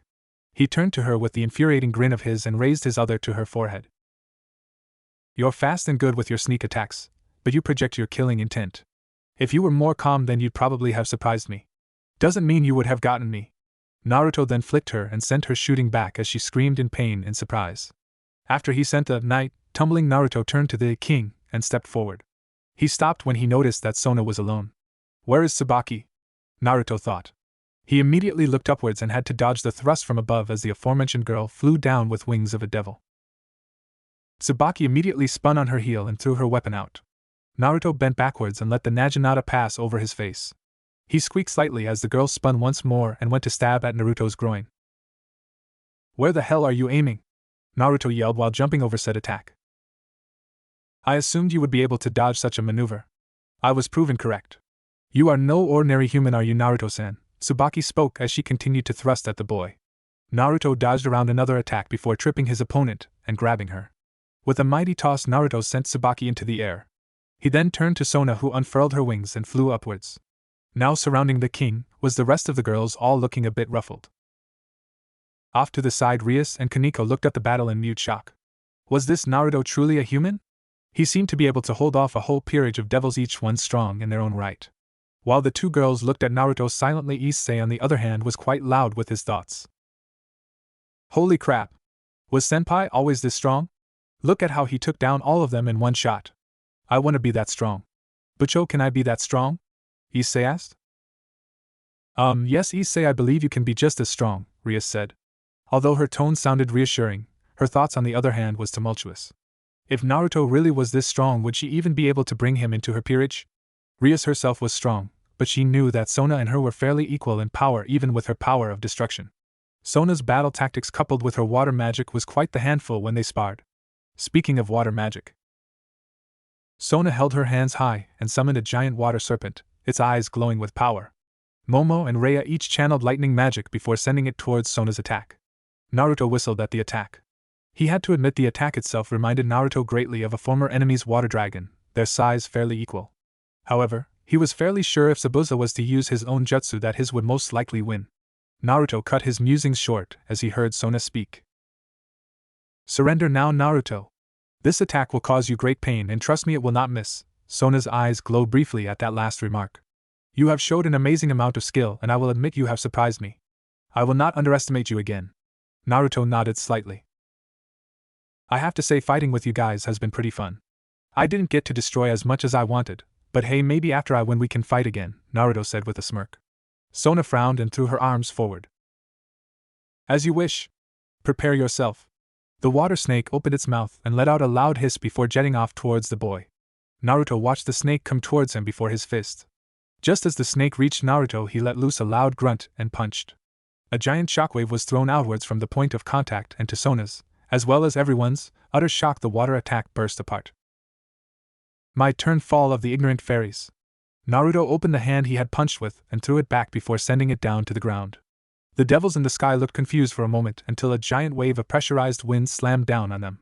The devils were sent careening to the ground, where they crashed into a heap. Sona pushed herself up in pain and tried to stand as she saw Naruto walk towards them. He stopped suddenly, looked up, and moved back a step. Aurora GGHHHHHHHH. Sona looked up blearily as the once out of commission Saji came hurtling down. The girl's eyes widened as she calculated his trajectory and where he would land. Right in front of Naruto. The boy himself lifted his leg and watched the falling devil. With a great show of timing, Naruto spun on his other foot and slammed his heel into Saji. His roundhouse sent Saji speeding towards his peerage, where he slammed into them all and sent a massive cloud of snow and ice out. I believe I win, yes?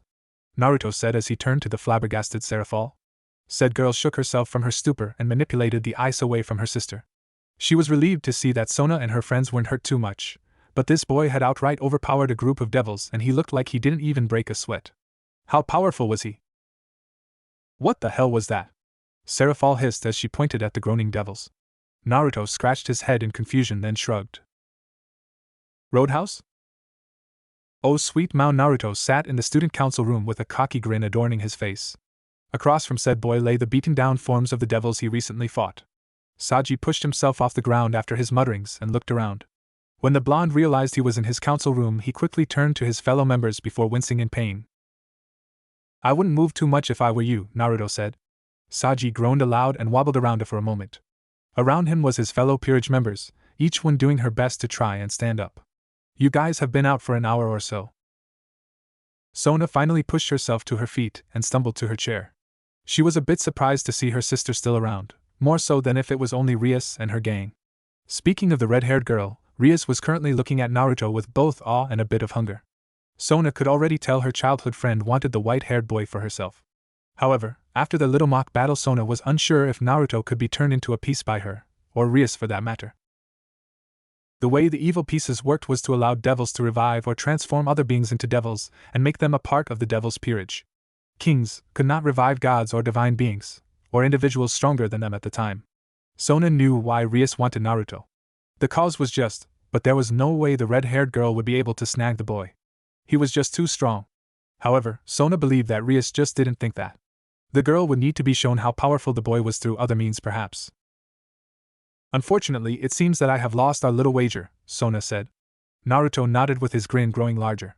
As stated, I will abide by our agreement. What is it you request, Naruto? Naruto stroked his chin in thought. So many options. Okay, so first, I'd like to no longer have to pay for school. It sucks that I have to get part-time jobs. I wasn't lucky enough to be funded by some otherworldly being when I got here. Sona nodded and wrote down the request. It wasn't hard to fulfill since Naruto was almost done actually. Plus the boy was right, he shouldn't have to need to do the groundskeeping of the school, they paid people for that. That shouldn't be too difficult. If that is all, I'd like to dash. Sorry Sona-chan, but I got one last request. Naruto then looked over towards Serafal with a vulpine smile. I'd like to be able to call you so I can use that dimensional area. Having a place to train or fight with no collateral damage was just so much fun. Serafal, for her part, looked affronted and stood to show her anger. She was cut off when Sona cleared her throat and looked towards her older sister. I'm sure she wouldn't mind that at all, right, sister? Sona said as she glanced at her elder sibling. Serafal looked confused for a moment and walked closer to Sona. Why would I want to help this weirdo? Not only did he hurt my precious Sona-chan, but he is also an unknown. That's exactly why I want you to keep an eye on him.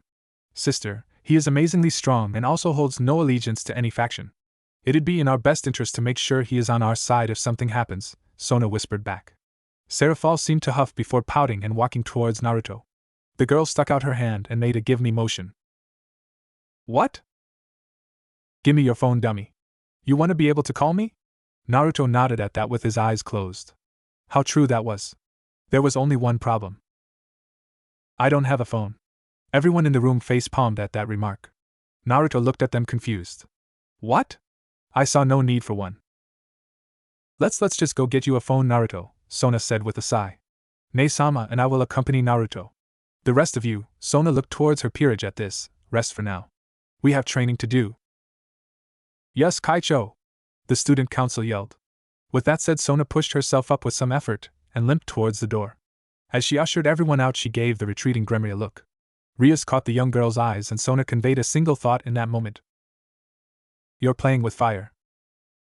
Naruto hummed happily as he scrolled through his phone's applications. His new gadget made him all giddy and he rubbed his face to it, much to the annoyance of his housemates. Calawarner gave the boy a look of disgust as he seemed to purr in content. How could such a strange boy be so powerful? As she continued to stare, Middle was trying to grab the phone sneakily. As the girl lunged for it, Naruto raised it above his head and watched as the blonde-haired girl flopped on his lap. I just want to see it. Middle whined. I'll let you see it with your eyes.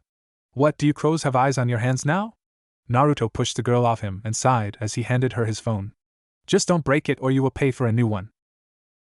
With what money? You'll get some. No matter what. Middle shivered a bit at Naruto's tone before starting to play with the screen. Hey, what's this game? Well, that's a new game that came out a few weeks ago. You walk around and catch monsters, Naruto said as he said monsters in air quotes. It's pretty cool. You walk around the real world and collect items, use those items to catch the monsters, and then level up. Middle looked in awe and started to swipe at the screen. She then pouted. Nothing is showing up. Naruto chuckled. We have to walk around. Maybe we will go out tomorrow. Middle pouted a bit but conceded to just lounge on the bed as Naruto grabbed a basket of clean clothes. He dumped it over the blonde-haired girl who shouted in indignation. Naruto then pulled out the clothes that belonged to his guests. I was wondering where those went, Calawarner said as she placed her recently washed clothes up to her body. Currently her and Middle were wearing Naruto's old shirt and shorts. It was a nice gesture, but they didn't want to go out like that. Middle put Naruto's phone away and grabbed her Lolita girl outfit. Yay, I can look good again. Are you saying my clothes don't look good? They do not, Middle replied seriously. Naruto dropped to the ground and started to draw a circle in his floor with his fingers. The blonde girl shook her head at his odd behavior before hanging it up. I want to go out tomorrow. Naruto pushed himself up from his little episode and nodded. He had cooped up the girls in his house for about a few days. The boy returned his laundry basket and scurried towards the kitchen for dinner. He was mildly surprised to find Kurama already in the kitchen, a small chef hat atop his head. Were you really that hungry? Starving, the fox replied as it stirred a pot almost as big as him. Soon I shall have sustenance. Naruto merely shook his head and checked what was for dinner. Stew sounded good. Naruto, said Boy, turned to Kalawarner with a raised brow. She never really called him by his name. It was mostly human or pest. Why do you continue to shelter us? After a few days I would have thought you would throw us out. In fact, why not just directly kill us? Naruto scratched at his chin. As much as I didn't want to get swept up in your little war, I also couldn't just leave the two of you stranded with your injuries. The boy paused and looked at the blue-haired woman. She wasn't covered in bandages anymore, so that was a comfort. You may not realize it, but you two were really beaten up. Thanks to you? Noted. Anyways, I grew up hearing about the good in people and how killing can lead to more killing. If I killed you, then others may look for revenge. I'm trying to avoid that as much as possible. Naruto set a bowl of food on the table for the fallen angel. I also know that there are many sides to a story and not everyone who you think is evil is actually that. Kalawarner hummed in thought as she raised the food to her lips. Strange how a fox could make such delicious food. There are people in the world who must be killed. How do you solve that? Naruto merely gave her a small, sad smile and a shrug. I grin and bear it. It was a beautiful day as Naruto walked through the park. Perched on his head was a snoozing Kurama, his belly raised to the sky. Kalawarner walked beside the boy garbed in her original clothing while Middle bounced in front of the two also wearing her original outfit. Ah, what a nice day, Naruto said as he breathed in the morning air. Kalawarner hummed in response. It was true that the day was nice, however something was bothering her. Today was to be the day that the little nun girls should be arriving in Japan. Her job, as well as Middle's, was to make sure that the girl was to be led towards their base of operations. Well, old base to be honest, the woman thought. She didn't really desire going back at the moment. That would mean betraying the somewhat shaky trust that the white-haired boy had given her. Honestly, she had no real connection to Naruto. Yes, he did treat her and her partner well and didn't ask much more, but she was still apprehensive on what he wanted. She believed that no one was truly this giving without an ulterior motive. Putting those thoughts to the back of her mind, Kalawarner merely decided to enjoy the rest of the day and watch as Middle got into an animated conversation with a few others playing that silly game of hers. As she continued to watch, the fallen angel felt an energy signature approach. An energy signature she no doubt recognized as a devil. Turning her head slowly, Kalawarner saw the once target of Rainier walk down the path. Her eyes widened in shock as she saw a young girl with him. It was the nun she was supposed to retrieve. Naruto noticed Kalawarner's actions and turned as well. A smile came to his face, and the boy walked towards his schoolmate. He was a bit shocked when he felt Kalawarner grab his shoulder. Is there a problem? Naruto asked. That boy, he is a devil. And? Kalawarner shook her head in exasperation. Devils and fallen angels are enemies, remember? If he sees me or Middle, he may attack us. I will not act out against him with you here, but I will not allow myself to be attacked, Kalawarner stated. In other words, I won't attack because I'm sure you'd stop me, but if he comes at me I will fight even if you are here. Naruto hummed in thought before quickly grabbing her hand. Middle, come here, Naruto called. Said girl walked back with a confused look. What's the big idea? I was doing something. Hey, what the hell? Middle was suddenly grabbed by the hand and Naruto led the two fallen towards Issei. As Naruto approached the boy, he noticed the girl next to him. Her energy signature was bright and gave off a warm, comforting get feeling. Odd. Issei. What's up, buddy? Naruto called. Said boy turned towards him and smiled before dropping his jaw in shock. Naruto? How'd you get such beauties? Issei squeaked. Said beauties merely held in a small glare at the perverted boy. They had heard of his tendencies from Rainier. These are my friends Kalawarner and Middle. Girls, this is Issei, a schoolmate and friend. The two fallen angels stared at the boy before turning away, making Issei chuckle nervously. Okay. Right. This is Asia. Asia, this is Naruto. He's a really good guy and strong too. You have no idea, kid, Middle thought wryly. Naruto greeted the nun with a warm smile and shook her hand. Ciao. Naruto's smile faltered a bit. She spoke Italian? He nodded slightly and turned to Issei. You can understand her? Issei nodded with a confused look. Naruto felt movement to his right and noticed Calawarner lean to his ear. Supernatural beings have the ability of tongues. We can understand and speak any language, the woman whispered. Hacks. Naruto whispered harshly. Middle struggled not to laugh. That coming from you? Naruto hushed her and looked at Issei once more. So Issei, after you're done with your little date, Issei blushed at that, we need to talk for a bit. Issei nodded quickly and led Asia off. Said girl waved and said goodbye in Italian before being ushered away. I will tell him about you guys later, Naruto said.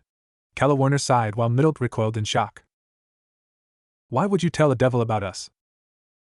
Because secrets lead to problems, problems bring misunderstanding, misunderstandings lead to fighting, and fighting can lead to death. Calawarner finished. Naruto nodded to her. I see where you are going, but can you alone stop what has been considered a constant war? Naruto laughed at that. I stopped one. I can sure as hell stop another. Naruto grabbed his phone quickly from Middle and started to walk around. Said girl cried out and jumped on the boy's back to try and reclaim the phone. Calawarner smiled slightly at this. Middle had never really connected to someone so fast. Maybe this Naruto person truly was a good person. Perhaps staying with him will be an experience she would like. Naruto left his house that night as his two guests slept soundly. It was a fun day, but he had things that needed to be done now. Riding around his shoulders was Kurama, who held a bored look. The fox let out a tired yawn and curled closer to his heat. The others are getting curious as to what your plans are. Assemble them, Naruto replied. Kurama grunted and closed his eyes. Naruto felt a pulse in his mind as he walked forward. A moment later 8 blips seemed to ring in his head. They had heeded the call. Now it was time for them to all meet. Naruto continued to walk forward, his footsteps echoing in the night. He stopped suddenly and took a look around. Seeing no one, the boy took a turn and walked towards a forested area. As the boy and fox continued to walk, they didn't see 2 pairs of eyes following him. One was a shining violet, while the other was teal. As the boy walked forward, no longer to be seen, 2 figures stepped from the shadows. Both were male and rather tall with muscular frames. The man with the teal eyes had black hair with blonde bangs and tan skin. He wore a maroon overcoat and black slacks. The man with teal eyes had blood red hair and peach skin. He had very aristocratic features. He wore an odd style of armor with large shoulder guards and a cape. Both men seemed to look to be in their mid-20s. So this is the boy my dear sister seems to be so interested in him? The red-haired man stated. What do you think, Azazel? I think your sister is in over her head, Sirzex, Azazel replied as he stroked the stubble on his face. I felt no power coming off him, but if what your little cohort says is true, the boy is powerful. Sirzex sighed dramatically. Who's to say? I am more interested in the creature draped over his neck. Can you feel it? Azazel nodded gravely. Power, and a lot of it seems to roll off that thing. Sirzex frowned slightly. With that, the 2 men walked forward before seemingly disappearing into thin air. While this happened, Naruto continued to walk. His destination was further than he wanted, but he needed a place that was away from much of the civilization. Naruto had found a forested area that was near the bay a few miles from Ko. This would be a perfect place to meet his friends. Naruto finally reached his destination and saw that it was littered with logs, stumps, and leaves, while the beach area was uneven. Stepping in a spot that was fairly in the middle of everything, Naruto took a brief look around and then raised his foot. A quick stomp sent all debris flying outwards, giving him a large circular area. He nodded at that and stood in the middle of his homemade clearing. And now we wait, Naruto muttered as Kurama jumped from his perch. As Naruto said that, the boy heard the sounds of movement. Turning, he saw 3 figures approach from the forest. One was a gorilla-like creature that stood over 6 feet tall with red fur and large tusk-like teeth. It had 4 tails protruding from its backside. Next to the monkey was an odd animal. It was horse-like in appearance with snow-white fur but had a dolphin-like head and 5 billowing tails. The final creature was a kabuto-like beetle that seemed to zip around on 6 wings and had a long stinger-like tail. Its yellow body glowed in the moonlight. Koko, son, Chome. It is good to see you, Naruto said with a smile. Son, or Son Goku, stepped forward and wrapped his large monkey arms around Naruto in a bone-crushing hug. Koko merely tilted its head while Chome buzzed around happily. How have you all been? Bored brat, Son Goku said in his deep, gruff voice. I grow tired of merely living my days in these forests as a myth. I missed the action. Naruto chuckled at that as he was let down. We have been given an opportunity to live freely, son, Koko's soft yet wise voice intoned. I would think that after being taken from our original hosts and shoved into a demonic statue you'd be happy? Yeah. Besides, it is so awesome in this world. So many new sights to see. Chome chirped happily as she buzzed back and forth. As she talked, Naruto heard another sound from behind. From the beach area came another 3 figures. One was a turtle with 3 shrimp-like tails, another was a small tanuki made of sand with 1 flowing tail behind it, and the other was a 2-tailed cat made completely from blue fire. Shikaku, Matatabi, and Isabu. That makes 7, Naruto said. Hello there, Naruto-kun, Matatabi purred as she nudged against Naruto's legs. Miraculously, the boy's legs didn't catch fire. Isabu waved one of his arms shyly while Shikaku ran up Naruto's body. It's boring here, Shikaku squeaked out in her slightly insane voice. Naruto bent down and scratched Shikaku and Matabi behind their respective ears, earning a purr from the cat and shudder from the sand being. I figured you all would like the quiet life. Am I wrong? Naruto asked. They are not used to a quiet life. I for one am happy.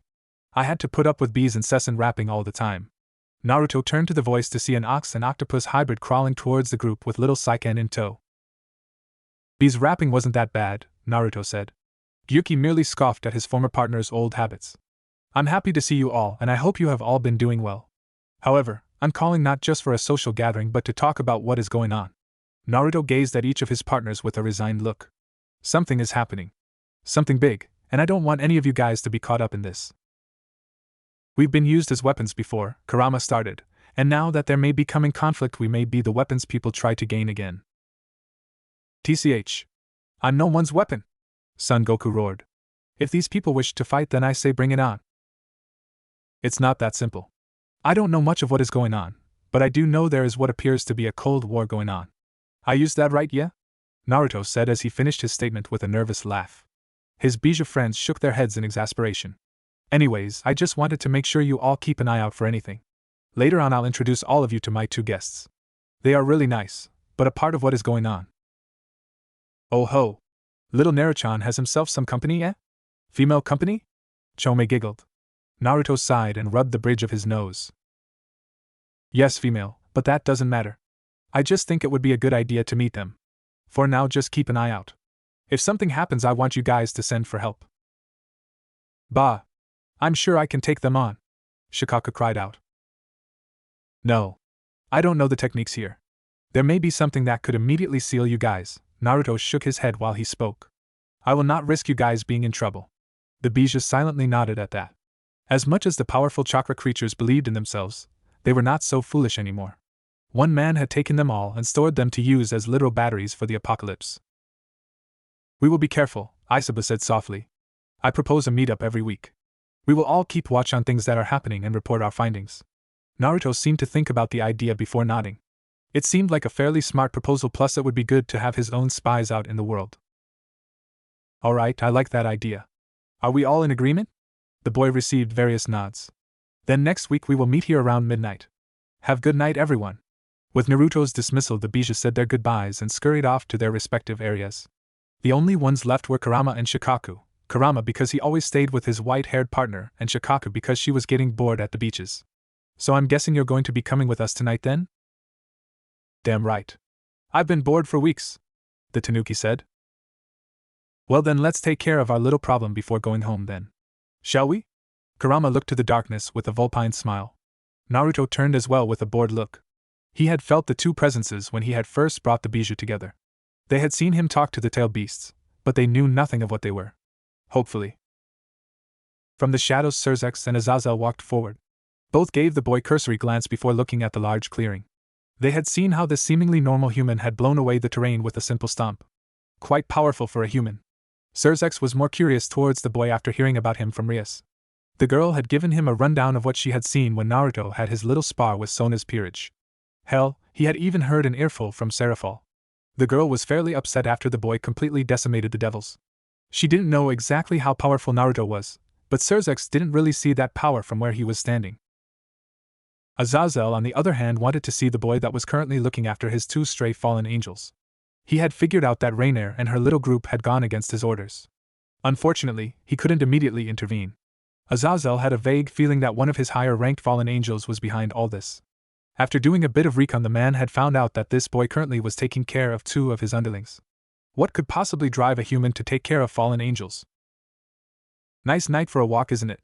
Naruto said slowly as he regarded the 2 men. They seemed powerful, much more powerful than the people he had fought so far. What could they possibly want from him? Oh, just enjoying the night. The weather is so calm, isn't it? Surzex said with a wry grin. Quite. Naruto chuckled. So what can I do for you too? Well, I have been informed that you were such a powerful man from a little associate of mine, Surzex said. I believe you may know her. Seraphal? Surzex nodded. I figured. You practically use devil power. You, on the other hand. Naruto pointed at Azazel. A fallen angel? Azazel chuckled at that and nodded as well. How odd. So how is it that such a high-class devil and fallen angel are hanging out? We do our best to try not stir the pot, said Azazel. I'd like to think that we are trying to keep the peace. Naruto hummed in agreement. Peace, I've always thought it was just a dream. Naruto looked into the sky and sighed. It was a goal my teacher tried to teach me. I would like to think that I can achieve it. And a powerful goal to have. Naruto turned to the 2 powerful figures once more. We didn't just come to talk though. You are a powerful person. Naruto. Naruto, yes, thank you. We have come to merely ask where your allegiance lies. Naruto was silent for a moment. Allegiance? So more people coming to bring him to their side. He didn't want to get in the middle of the battles, but if they wished to pull him in, Naruto cracked his neck. Listen, whoever you 2 are, I have no allegiance to anyone. I am only here to make sure no one gets hurt that doesn't deserve it. I am looking for peace, not war. Naruto gave the 2 a piercing stare. However, I'm not opposed to kicking ass. Whoa, whoa. Surzex held his hands up. I'm not looking to fight, kid. Just talk. We were hoping to just scope you out. You see, my name is Surzex Lucifer, and this is Azazel. I am one of the 4 Satans that rule over hell, while Azazel is the leader of the Grigori, the group of fallen angels. Naruto gave them a blank look. All I heard was words. Not a single thing you said means anything to me. Naruto deadpanned. I actually wouldn't mind testing the boy, Azazel cut in as he stepped forward. You currently have 2 of my little underlings. I'd like to know what kind of man would think they can take care of them. Are you saying you would take them away? Maybe. To punish them? Possibly. Kill them? It may happen, Azazel said. It was true. They had committed treason and could have possibly started a war.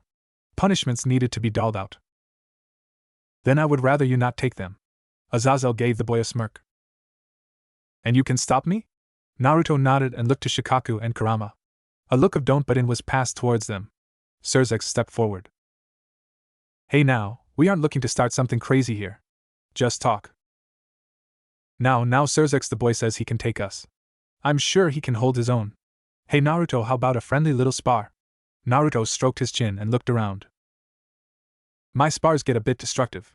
You guys able to make this dime science for those raiding games? Surzex nodded. Then by all means. Shall we play? Azazel laughed heartily and nudged his red-haired cohort.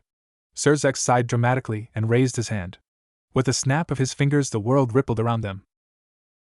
Raiding area. The area around them morphed into a barren wasteland of dead trees and deep cliffs. Naruto gave the news setting a cursory glance and nodded in appreciation. This would do. Surzex rolled his shoulders while Azazel unleashed a pair of black wings. So a devil and a crow versus little old me? Naruto grinned. How unfair. Oh, don't worry, kid. We'll go easy. Naruto laughed at that. Oh, you misunderstand. Naruto dropped low and chambered his fist. How unfair for you. The boy let his fist fly forward and a giant wave of pressurized wind shot forward. The 2 supernatural beings widened their eyes and jumped away as the wall of wind dug a giant trench into the ground. Azazel blinked in surprise while Surzex had to pick his jaw up. Did this kid just punch a new canyon? What the hell? Surzex, did you know he could do that? Azazel called out. Surzex shook his head in shock. Was that why Seraphal was so shocked? Good dodge. How about this one? Naruto pulled his arms back with his palms open and shot them forward. Destruction vacuum of the uncaged bird. 2 torrential pockets of air sprang forth. The vacuum bullets tore apart the land. Surzex was lucky to dodge one, however Azazel was thrown about in the air, his body cut and ripped by the wind. "What kind of stupid strength is this?" Azazel muttered. "If you want to play, boy, then let's play." The man summoned a ring of light spears around his bod before sending them shooting forward. Naruto grinned and completely barreled through the light weapons to the shock of his opponents. They did nothing. Azazel summoned another dozen spears. This time the light weapons were as large as a human. "Try this on for size." Naruto watched as the giant spears came towards him. He jumped in the air and swung his leg around in a vicious roundhouse. Green Beast's fabulous whirlwind. Naruto's leg brought forth a wave of pressure that destroyed the spears and he jumped high into the air. Azazel saw the boy appear in front of him and he unleashed another 4 wings from his back. Naruto felt the man's power increase exponentially, but he wasn't going to let him attack again. Naruto seemingly disappeared in the air and reappeared behind the fallen angel leader. "Azazel, watch out!" Surzex yelled as he began to form an orb of red-tinged black energy. Too late. Naruto unleashed a spool of wire from his always trusty and constantly on him hip pouch. The wire wrapped around Azazel and constricted his movements before Naruto gripped the man. Spinning lotus of the majestic green beast. The two of them spun down in a mighty tornado of speed with the wind screaming around them. Surzex watched in mute shock as a large tremor rocked the area and cloud of dust erupted forth. The devil watched in bated breath and saw a groaning Azazel get thrown from the dust. "That fucking hurt," groaned the fallen angel. "Can you move?" Surzex asked as he helped his friend up. "A little. I wasn't taking that brat seriously." "And that was your mistake." Surzex and Azazel heard as Naruto walked from his crash zone, a large crater made from Azazel's body. "When sparring, even for fun, I've always tried to push myself further and further. If I truly went all out, you two would be puddles on the ground. That doesn't mean you guys shouldn't push yourself. You never know when you'll meet someone stronger than you." Surzex allowed a film of energy to coat his body as he narrowed his eyes. They had severely underestimated this boy. They had come to try and reason with the strange human to see where he stood in the grand scheme of things. Was he an enemy, an ally? It was merely a test. And now here they were trying to understand how a boy in what looked to be gym clothes could attack them with such power. "Are you implying that you are stronger than us?" Surzex asked. Naruto chuckled and cracked his neck. To the side his Bija partner simply sat snickering. "Implying? No, I'm saying it. I'm stronger than you." Naruto grinned as he held a large orb of red-tinted black energy. He bounced it up and down a few times, marveling at its density. It reminded the boy of his truth-seeking orbs. Oh, how he wished he could use those again. In front of Naruto flew the two powerful entities. Naruto held back a snort when he thought of the word powerful. After Naruto had thrown Azazel back towards Surzex, it seemed the two of them decided to actually take him seriously. Surzex had summoned a multitude of the dark orbs he formed from what he called his power of destruction, the move he had yelled out called Ruin the Extinct. As for Azazel, he now had a dozen large light spears floating behind him, like wings of sharp light. The leader of the devils looked on in astonished horror as the human boy played with what was known as one of the most deadly powers known in hell, especially his. How was this possible? Naruto then crushed the orb in his hand, much to Surzex's chagrin. Azazel flew lower towards the boy. "Shall we continue to play?" Naruto called out. Unlike Surzex, Azazel was having a bit more fun than he would like to admit. He was getting thrown around like a ragdoll, his body felt like it had been through a meat grinder, and the boy had even dropped him head first into the ground. However, Azazel could feel the battle high. The fallen angel flew forward, his spears of light spreading along with his wings. He threw his arm forward and a trio of spears sprang forth. Naruto ducked under one and grabbed the other to bat the last one away. Azazel grabbed one of his spears and the two squared off. Azazel pushed as hard as he could, his eyes narrowing at the complete lack of effort it seemed Naruto was putting into it. Naruto took one hand off of the spear and his grin widened. Azazel's eyes bulged and he flew backwards as the boy let loose another destruction vacuum of the uncaged bird at point-blank range with a yell of its name. Azazel roared in pain as he was sent corkscrewing away, his 12 wings ripped by the wind pressure. Naruto laughed at that and jumped away as the area he was standing in was vaporized by a destruction orb. Naruto turned towards Surzex, who yelled as he fired off his power of destruction at the annoying boy. The tiny balls of magic flew forth like a machine gun, but Naruto continued to dodge. "Take this," Surzex roared. Numerous orbs collected together and formed into a large sphere of destructive power. Surzex grinned as he saw his attack hit home and a large explosion erupted forth.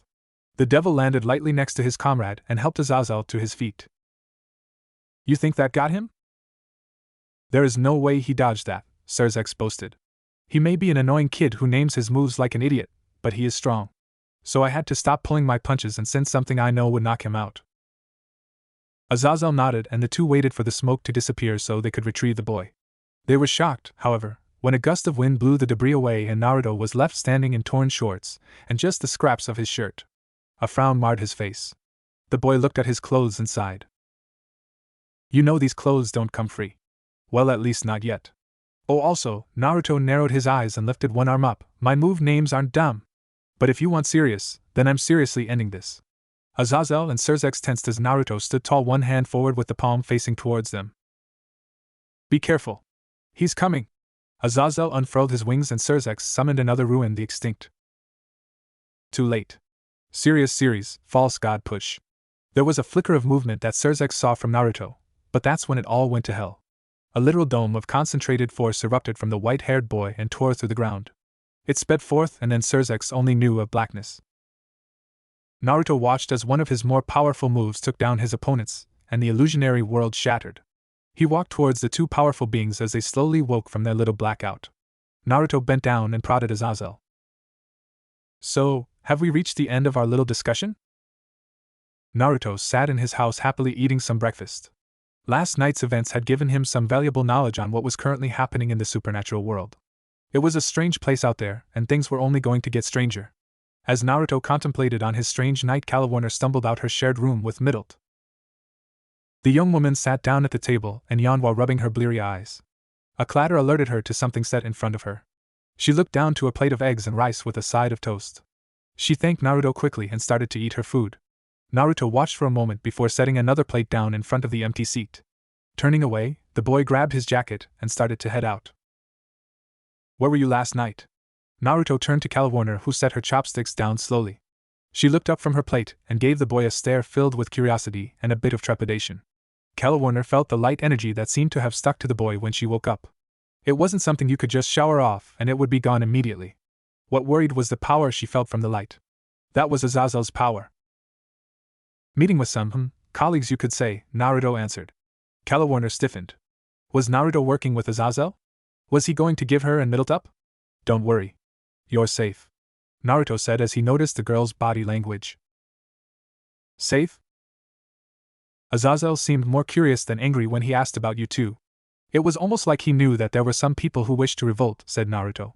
I asked what he would do with you guys and said you were under my protection.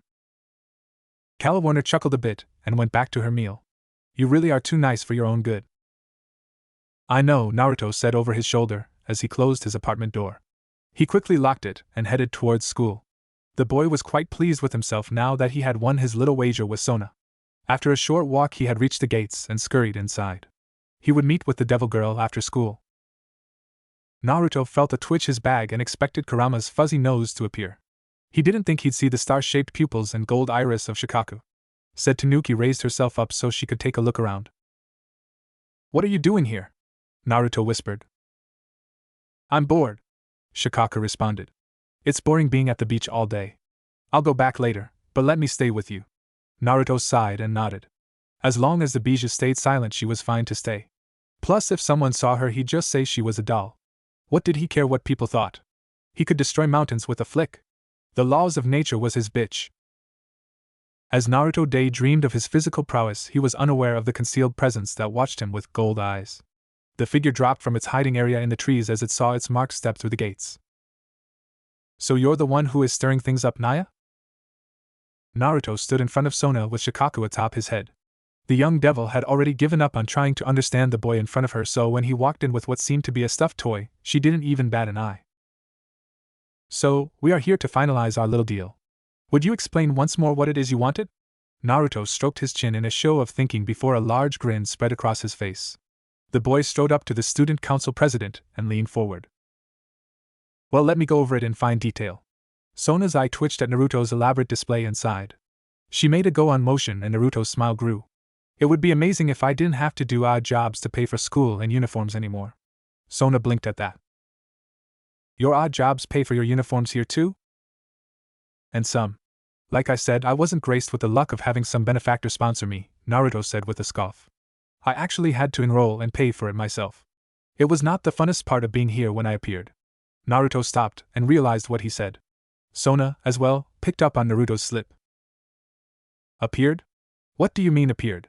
Naruto stayed silent. Naruto, appeared is not a word normally used for when someone moves to another place. What do you mean? Sona gazed deeply into the boy's eyes, searching for her answer.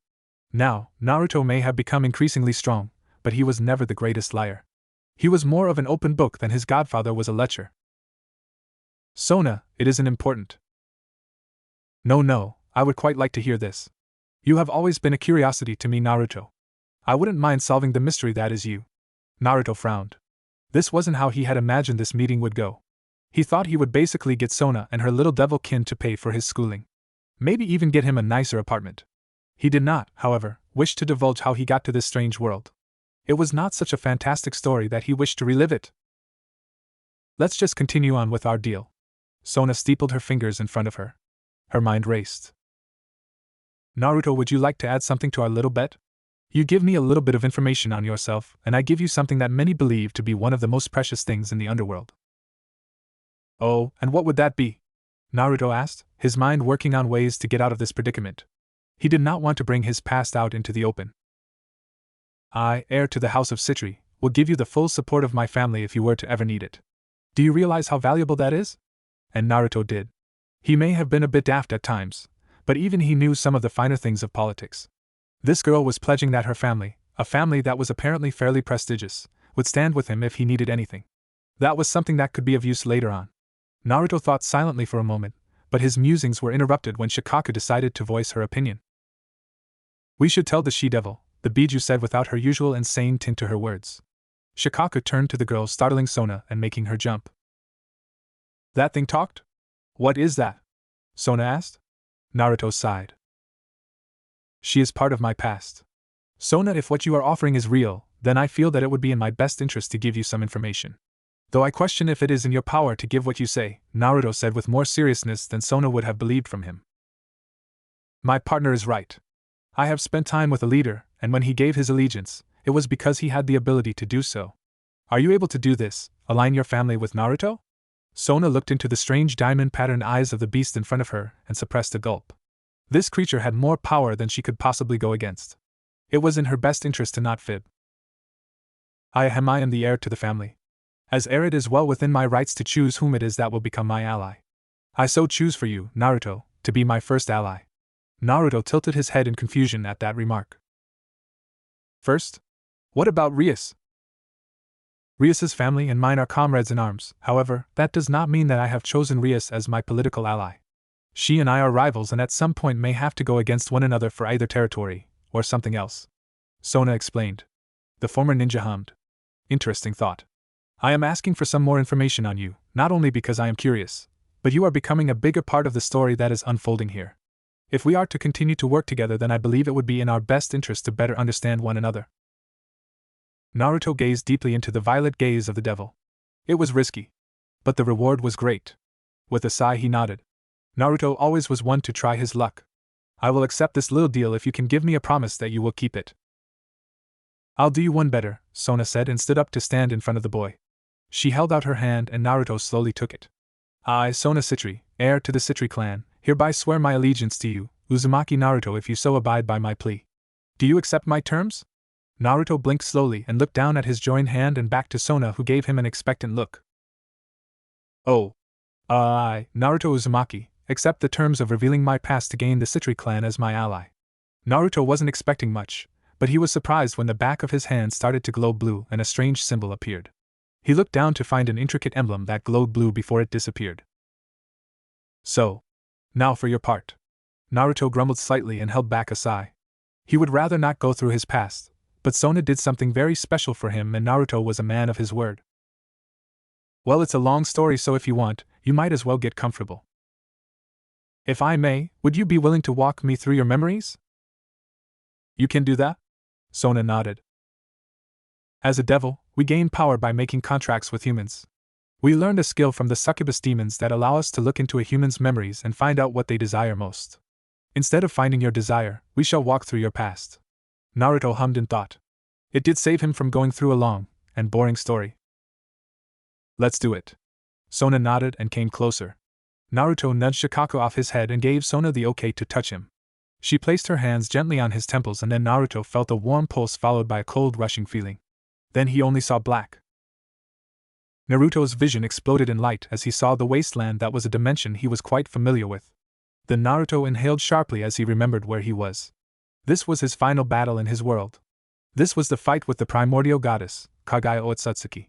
The boy looked down and saw his former self fighting alongside Team 7, his form bathed in his Rakuta mode. You look different here. Naruto turned quickly and was surprised to find Sona with him. He then looked down and was even more shocked to find that they were floating. Sona turned to him and smirked slightly. We are astral projections. In here we can meander around your memories. You will get used to the floating around. I'm no stranger to flying. Watch. Naruto motioned towards his past self and Sona saw the boy fly upwards with strange black spheres orbiting his body. I had that ability once, and many others at the time. Naruto flew down and Sona followed. The past Naruto and his clones all tapped into the power of the Bijou to create 9 Raisin Shuriken, each one exploding with the power of a separate-tailed beast. As the technique smashed against Kagaya, an explosion of nuclear proportions rang out. Sona had to remember that she wasn't corporeal, or she would have flew away as fast as she could. You had this kind of power? The girl hissed. This was insane. How could this strange and fairly goofy boy be able to harness the power of what could be considered an atomic bomb? That wasn't even my strongest move back then, Naruto said cheekily. Sona blanched in shock. I was quite powerful back then. See those black balls behind me? The girl nodded. Those are called the Godurama, and they are able to destroy things and bring them to dust. Naruto remembered fondly. He really missed those things. Sona silently watched with Naruto as his past team did their best to fight this amazingly strong target. She wouldn't lie, this woman was the most powerful thing she had ever seen. She had the power to create dimensions, destroy things at a molecular level. For goodness sake, what couldn't she do? Who is that woman? Sona finally asked. The goddess Kagaya. Naruto said shortly. He didn't wish to explain this person. Her history was confusing and filled with holes that he still had questions about. You fought a goddess? You won? In a very indirect way. Naruto saw the world shift and knew that the moment when his new life would begin was fast approaching. We may have been able to win as we were now, Naruto motioned to his sensei, bringing his own Susanoo to life. However, Kagaya did not want to risk anything in this area. What you will see next is my home dimension. A flash of light from Kagaya's technique and Sona was in a strange new place. She saw roots, giant roots, littering the area. Attached to the roots were pods, thousands of them. Sona scrutinized them and watched as Naruto floated to one. He gently touched it and looked towards the battle once more. These are my people. Thousands of them to be used as an army for that monster. We were trying to stop her, we were close. However, when she brought us here, a lot of our more destructive techniques were limited. I did not want to hurt anyone here, Naruto explained. Sona nodded at that. Naruto and Sona got closer, and she was able to see more people. One was an extremely old man that floated as well. He carried a strange staff and had those Godurama behind him. The other 4 looked like soldiers, but one was missing an arm. He wasn't bleeding, which was odd. Dad! The past Naruto yelled as he flew towards the one-armed blonde man. What do we do now? The boy asked towards the floating man. I did not expect her to come back to this dimension. In fact, I was going to summon you all when you completed your task. He is known as the Sage of Six Paths, Hagoromo Otsutsuki. Naruto said to Sona. You have the same task though. Use the technique I gave to you and seal her away. Naruto nodded and was about to leave when he felt a hand rest on his shoulder. He looked to see Minato holding him back. Great sage, I must ask? Is that the only way to seal her? The sage slowly nodded, a questioning look upon his face. It worked once, and I have no doubt it will work again. Minato nodded, but thought for a moment. I have an idea. The one thing that none of can truly escape is what? Minato asked as the others started to circle around him. Sasuke had joined Naruto when he realized that his former teammate wasn't near him. Hunger? The past Naruto asked dumbly. Sona glared slightly at the boy with her who shrugged sheepishly. Minato laughed slightly while everyone had to hold back a sigh. No, my boy. Good answer though. No, it wasn't, everyone thought. It is death, Minato said seriously. Everyone was silent for a moment, before Hiruzen gasped. Minato, you aren't thinking of doing what I think you are you? The once Hokage whispered. The man nodded. Naruto sighed at this moment. Sona noticed, but held her comment to herself. She was curious about how this death idea was to be realized for such a powerful entity that was Kagaya. I propose using the Shiki Fujin on Kagaya, Minato started. As a chorus of cries rang out, the man held his hand up to silence them. You may be wondering why I state this, but even if Kagaya is all-powerful, the Shinigami is a true god. If I can get enough chakra, I should be able to pull off the move. Plus, I'm already dead. It is not like I have a life to give. But Dad, you'll be stuck in the Shinigami's stomach again. The past Naruto cried. Minato smiled and ruffled his son's hair. It is the only way to protect a future for you. Naruto's eyes watered, but he wiped them away, before giving his father a determined smile. Whatever you need, Dad, I will help you. Minato smiled and looked up. Be my other hand, son. We will do this together. No, the group turned towards the voice to find Sasuke with his hand under his chin, his eyes closed. I will be helping the dobe. What? Why? Naruto asked. Sasuke held up his palm with the moon symbol on it. We are the only ones with the power to stop her. If this technique that the Yondaime speaks of can work, then we can get this done faster.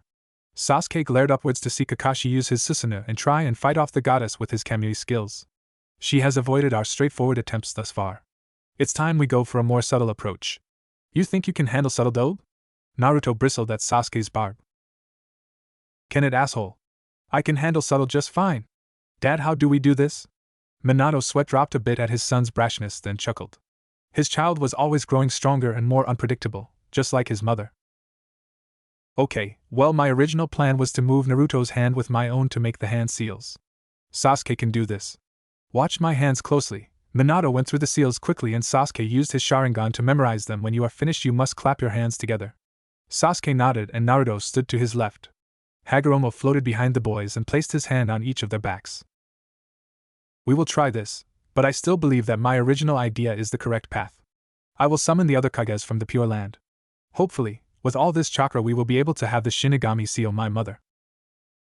You're going to summon a Shinigami? Sona asked Naruto. He gave her a strange look. What do you mean, a Shinigami? There is only one. Not really. We call them Grim Reapers and there are actually multiple. It's a long story. Naruto scoffed. Prepare yourself then. Sona was about to ask why when an influx of energy exploded outwards. She quickly turned to where the energy output was located and didn't even stifle her gasp. She fell backwards as she took in a sight that would haunt her. A figure, large and gaunt-looking, stood staring at the group. It was skeletal-looking with purple skin, shaggy white hair and 2 large red horns. It wore a long white cloak with large beads around its neck. A ceremonial dagger was held in the creature's jaws. What is that? That is the Shinigami, the god of death in our world. You may have multiple, but I don't believe yours is quite as frightful. Am I right? Sona nodded. He gets worse. What? Sona hissed in shock. Summoned again by mortals? The Shinigami roared. The collective ninja recoiled in amazement. They had never heard the spirit utter anything. To them, they had always thought it was a specter that was attached to the jutsu. This was a new occurrence. Forgive us, great Shinigami, Hagoromo said with a bow. Even he had no idea the spirit would talk. We have summoned you for a great purpose. I know why you summoned me. Do not take me for a fool. This curse technique is made for one thing only, to seal someone's soul. The Shinigami looked upwards towards the frozen forms of Kagaya and Kakashi. Kagaya Otsutsuki. It has been a while. The goddess frowned and floated backwards. What is the meaning of this? Kagaya growled. Mother, we must escape from this dimension. We cannot be sealed by that. Kagaya's was screeched in alarm. As she started to open another portal, the Shinigami flickered in front of her, and Kagaya was left frozen. You all have no idea how tired I have become being summoned to your realm for your petty squabbles. The Shinigami turned to each person with its eyes glowing in fury. Do you not realize who I am? I am the god of death. The fact that you have these things to manipulate me has gone too far. The onlookers gulped in fright as the entity seemed to glow in power. It reached up and pulled Hitanto out its mouth and plunged the giant dagger into Kagaya. The woman opened her mouth to scream, but no sound came out. Her body soon dissolved into light particles which coalesced into an orb that floated above the Shinigami's palm before disappearing. He did it, Hagoromo whispered in shock. The Shinigami then floated towards the group of ninja. He looked down upon them, his shadow looming over the area. There will be a price to pay for this, and not the one you think. First of all, the knowledge of this technique that is able to summon me will be erased from everyone's mind. Even trying to attempt it will lead to the user's immediate death. No more will you use me to settle your battles. I am not your puppet, roared the Shinigami. The collected nodded at that. It seemed fair, the power to summon a god shouldn't be left to mortals. Of course, Shinigami-sama, Hiruzen said with a bow. Your power would be best left alone. Losing the skill to summon you is completely understandable. Funny coming from someone who has used my power, Hiruzen turned away at that. That isn't all humans. The souls of those who once were in my stomach, the Shinigami gazed at them all. Time to go back. Naruto jerked in surprise as the god of death reached towards the former Hokages. Wait, no! The blonde jumped in front of his father with his arms outstretched. Please! My father has already gone through a lot. Please just let them go to the Pure Land. Everyone looked at the boy in shock. Sona as well looked at her fellow traveler in surprise. The Shinigami, however, was not too pleased. You dare ask more from me? From the one you have already used as a slave to this technique. The wind from the Shinigami's roar blew the ninja back, but Naruto stood strong. His gaze never wavered. The spirit was silent, then hummed as he floated down. Do you believe that you are enough? To take the place of those that have used me in the past? I will do what I need to protect the ones I love. To be Hokage is to be able to sacrifice oneself for their family. Being Hokage is my dream, Naruto said. Beside him Sasuke stood in silence. The Shinigami turned to him. And what of you? You were the other part of the one who summoned me? Do you believe sacrifice is needed? The Uchiha was quiet, his eyes closed in thought. At one point, all I wanted was to watch those who had wronged me burn. Sometimes I still do think of bringing them to justice. Sasuke looked up and then towards the people still stuck in the pods. However, I am not the boy I once was. I have seen how sacrifice can make a person stronger. My brother was able to show me this. If the Dobe is willing, then I stand with him. No one, but Sona noticed how Sasuke's hand with the moon on it glimmer. She asked the boy to her side. It did? How that's odd. I never noticed it. I was too busy bartering for my father's soul. Sona huffed at Naruto's sarcastic tone and turned back. The Shinigami floated back and gazed at the two young men. I see. If you so believe that you too will be the price, then so be it. No, not my son's soul, Minato said as he tried to stand in front of his son. TCH, you believe a soul is all I can take as price. The Shinigami smiled. Oh no. Souls are too easy at times. No, these two have something I want. Plus I may have need for their services. The Shinigami flashed in front of the boys and his hand pierced into their bodies. No, I will punish them how I see fit. You, it turned to Sasuke, your so-called powerful eyes. They are mine now. Sasuke screamed in pain as silver chakra escaped through his eyes. His eyes flickered briefly before turning into their normal coal black. And you will have no more chakra than that of the civilians that so worshipped you. Sasuke fell back while shaking in a fit of seizures. He then passed out from the pain. Sasuke! And you? Naruto looked up in fear at the Shinigami. All that power that made you special, all that chakra that you relied upon, that others marveled at. Let it never be able to reach your fingertips again. I want you to feel it inside of you, but never be attained, for it will be within me. Feel what you may never have again. Naruto roared in agony as a golden chain and lock appeared over his body, his Rakuta Sage mode dying away like embers in a flame. Naruto dropped to his knees. And now for my final price. We can go now. Sona heard, then blinked as a flash of white obscured her vision, and then no more. Sona blinked away the dots from the bright lights and turned to Naruto. Said boy was lifting Shikaka back onto his head, his back to the girl. Sona had so many questions flying through her mind. What was that strange place? How could something so strange and fantastic be real? I trust no one will know of my past, Naruto said as he turned to the girl. She nodded curtly and noticed his serious face. This was the boy that fought in a world war, not the class clown. Your secret is safe with me, and I want to thank you for trusting me with this information. Sona bowed slightly. It's fine, Naruto replied sheepishly. He didn't like being bowed to. Sona smiled as Naruto's personality changed to his normal, exuberant self. He was a good boy, no, good young man to have on her side. She bid the boy farewell and Naruto bounded out of the office. As the boy and Bijou walked home, Naruto started to think about his life in Kuo. Sona was right, things were starting to change, and if Naruto was honest with himself, he knew that he would most likely play a role. He didn't know if wanted to do that though. He had his own story to be a part of. When Naruto reached his home, he noticed it was starting to grow dark. He lifted Shikaku off his head as he came closer to his house. The boy was not expecting to see Calwarner, and Middle standing there. Ladies? What's the matter? Naruto's face slowly started to morph to horror. Did Kurama burn my apartment down? I'm right here, you idiot. Naruto quickly looked down to see the annoyed face of the fox. He heaved a sigh of relief. He didn't burn it down, but he may have ruined your stove. Kurama shrugged at Kalawarner's statement. He was hungry, sue him. Naruto sighed and rubbed the bridge of his nose. He waved as Shikaka scurried away, her voice promising to be back later. So, Naruto turned to the girls once more. Something wrong? Middle gave the older woman a look and shifted uncomfortably. You know that we are fallen angels. We aren't known to be good. Before you captured us, we had a mission, one that you may not like, Kalawarner explained. That nun that you met yesterday, the one with the devil boy, our group was tasked to capture her. Do you know what a sacred gear is?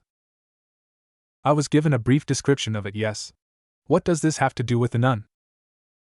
The nun has a very powerful sacred gear called Twilight Healing, said to be able to heal anything. Rainier wanted to take this sacred gear for herself. Rainier, the very first crow I met.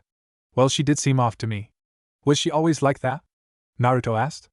Middle shook her head. Not always. When we worked for our boss, she was a fairly good person. Things just started getting out of hand, and it all started with Kokobile. Naruto hummed in thought. I see, and why is it that you are doing this now? Kalawarner took a moment before taking a deep breath and looking Naruto in the eyes. You have treated us nicer than anyone ever has these past couple weeks. You had no reason to do this. We have done some terrible things. You look past it for some reason. You see the good in people. We want to repay you for that. You are even protecting us from the punishment that Azazel would no doubt cast on us, Kalawarner stated. In other words, kid, you want to save a nun's life? Naruto looked to Kurama, then to the two fallen angels. He sighed before smiling slightly. Naruto didn't want to get involved in this crazy mess, but it was in his nature to help. I always was a sucker for a sob story. Naruto grinned at the group and nodded. Alright, lead the way. Let's save us a girl. Middle giggled at this and quickly wrapped her arms around Naruto's waist. Whoa. What's this? You can't fly, you don't know where we are going, and we need to get there fast because things are most likely already starting. So hope you don't throw up. Middle cackled as she unfurled her wings. With a rush of air, the two of them took off and flew into the night. Kalawarner watched them go and felt a paw poke her head. Shall we go have some fun? The girl sighed and shot off to follow her partners. Naruto and Middle landed softly in a large clearing. They were about a mile or so from a large church. Naruto brushed himself off as Middle retracted her wings. He turned to the side as Kalawarner landed beside the two with Kurama seated on her shoulder. Naruto looked towards the church. So that's where everything is going down? Naruto asked. Correct. In the church is where Rainier is currently extracting the sacred gear, Kalawarner answered. It would be prudent for us to head over there as quickly as possible. Why didn't we just fly there? That would be because of me. Naruto turned to the voice to see an older man in a suit with a bowler hat. He wore a large overcoat on top of everything. He was a pale man with slicked back hair and piercing eyes. Hello, Kalawarner, Middle. I see this is where you have been. Danaseek, Kalawarner said curtly. The now named Danaseek tilted his head slightly and looked to Naruto. I've heard about you, boy. You scared off Rainier when she went to attack that sacred gear wielder. Is it true you shrugged off our light attacks? Naruto nodded as he stepped forward. Naruto, he is stronger than us. Naruto turned to Middle and grinned. And I'm stronger than him. Don't worry, it'll be fine. Danaseek strode forward as well and the two met in the middle. I was never truly into this whole plan to take the nun's power. Then why did you even bother going along with it? Naruto asked. I am an angel of battle. I fight, therefore I am. Danaseek gave a sinister grin as he raised his hand. With a flash of light, a long spear of holy energy appeared. I look forward to battles that can get my blood pumping, and you are much stronger from what I hear. Come test that theory. And Danaseek did so with a straight lunge of his weapon. Naruto parried the weapon with his forearm and sent a straight punch right towards the face of the fallen angel. The man quickly jumped away and unfurled his wings. So it is true. Light weapons have no effect on you. Maybe I just need to make more. Danaseek summoned a dozen thin spears of light and fires them towards Naruto. Said boy merely looked at them and walked forward. To the other man's shock, each weapon simply bounced off him. Naruto jumped upwards and went to deliver an axe kick at his flying opponent. Donasek quickly fled to the ground and watched in horror as a wave of pressure flew out from Naruto's kick. The wave chopped off multiple treetops before fading away. Naruto flipped to the ground and landed in a cloud of dust. Amazing, you truly are powerful. Powerful enough to kill you. I don't like killing, but I will if I have to. Leave now and I won't have to go through with it, Naruto said. Donasek shook his head. I cannot do that. Donasek rushed forward and attempted to stab at Naruto with repeated thrusts. You may not know of our origins, but fallen angels used to have a purpose in heaven. People would pray to us and we would answer them. And I'm guessing you just didn't like having to answer them all, huh? Naruto said sarcastically. Donasek growled and raised his hand to slash down. Naruto grabbed the man's wrist, and the two squared off. You don't understand, I was prayed to as an angel of battle. Warriors would pray and I would answer them by giving them the courage to fight. I saw them get strength and continue on, but I became annoyed. Donasek jumped away and threw his spear. Naruto grabbed the weapon and crushed it into light particles. I began to believe that the humans relied too much on me, and when I was at my peak of anger I ignored them. I ignored a prayer, and do you know what happened? Donasek paused for effect while summoning another duo of spears, one for each hand. The soldiers fell in battle, and the attackers took over their village. They killed and raped the villagers. Women and children weren't safe. And it was on me. I was cast out for my folly. And you deserve to be cast out. Naruto turned to the new voice and saw Rias and Akino walk out from the shadows. You abandoned the people who counted on you. Many died and it was your fault, Rias said. Don't play like you are some saint devil. You've done things you aren't proud of either. The only difference is that people already see you as evil. You doing something wrong isn't as much a stigma as it was for me, Donasek sneered. Now leave. This is a battle you have no part in. I have quite the part in it, Rias answered. Considering my cute little pawn is over there trying to save his friend and risking his life, I have quite a big purpose here. Rias opened her palm and a black and red orb of energy started to appear. And do you think you can stop me? Donasek stepped forward, but Naruto walked between them. Stop. This was my fight. I wasn't done, Naruto said seriously to Rias. Said girl lowered her hand and gave Naruto a strange look. If we fight together we can beat him faster. Why do you stall? I'm not. I just want to know something. Naruto turned back to the fallen angel. He reminded the boy of someone, a person from his past. Why do you fight? Fighting is the purest form of understanding. When you fight dash. No, not what fighting is. Why do you fight? Donasek was silent a moment before giving a grim look to the boy. I was once a hero. An angel that helped. If I fall in battle then I am going the way that the people I let down went. Naruto blinked at that. You want to die? There is a phrase I heard once while in this new age, you either die a hero, or live long enough to be the villain. Boy, I have lived far too long. Enough talking. Can you get past me?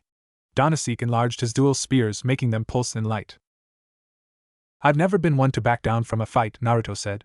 This man, he put up the front of a cold, unstable killer. But Naruto saw something different. He saw someone who wanted it to end. A man who wishes to stop, but his natural emotion is to keep fighting. Apparently the fallen angel was good enough to keep himself alive all these years. Too bad for Donasek, Naruto is not those people. You sure you don't want to just give? Naruto called out. He still was against killing, but it was necessary at times. Naruto felt like this was one of those times. It's too late for words. Here I come. Donasek flew forward at blinding speeds. Naruto glanced behind him to see his company tense. He motioned for them to stop with one hand. With his other hand, he raised it and locked it into a chopping position. Donasek raised his weapons and prepared to strike Naruto down. Serious, rising ash swallow.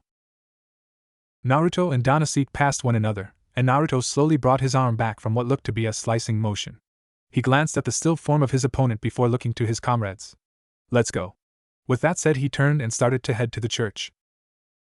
Shouldn't we make sure he is taken care of? Middle asked as she and Calawarner went to catch up. Naruto shook his head and looked back to the devils. The two girls seemed to stand there, eyeing Donasek. He isn't going to do anything. If you want to save Issei, we'd best hurry up. Rias hesitated for a moment, then nodded to Akino. As she passed by the man, she heard a raspy chuckle. That boy, he is dangerous. Rias saw his eyes slowly pan to her. You'd do well not to trifle with him. She quickly caught up with Naruto and started to step in line with him. What did you do? Rias asked. What I had to. Middle started to turn to look back, but Naruto gently kept her facing forward. It won't end pretty. And as they kept walking, Calawarner glanced to Naruto. She felt a hollow feeling well inside her as she took in his face. A strained grin graced the white-haired boy's mouth. She couldn't help but glance from the corner of her eye to see a dark shape fall before looking ahead once more. No one saw Danasik die. No one saw as neatly sliced cubes crash down like a falling tower. He took a deep breath, his footsteps echoing within the empty church. Each step rang out and seemed like bells, almost as if the cathedral wished to be used once more. It seemed fitting for the place of worship and repenting, especially after his last act. Did he need to kill the fallen angel? Probably not. Would Danasik have given up? Very unlikely, but he thought that dying in battle seemed like the most fitting way for Danasik to expire. Naruto had killed before, it was a job necessity. Growing up, his idea of being a ninja was full of hope and wonder. Princesses were the prize and he was the valiant knight. However, he realized down the line that sometimes he had to do what was necessary. Was killing Danasik violent though? Oh hell yes it was. Naruto cubed that bastard like stir-fry. Stir-fry. Maybe he and Kurama should have that for dinner. Technically, he hadn't had a meal yet. Wait. Kurama. Yeah? Did you really ruin my stove? You bitch. Ahem.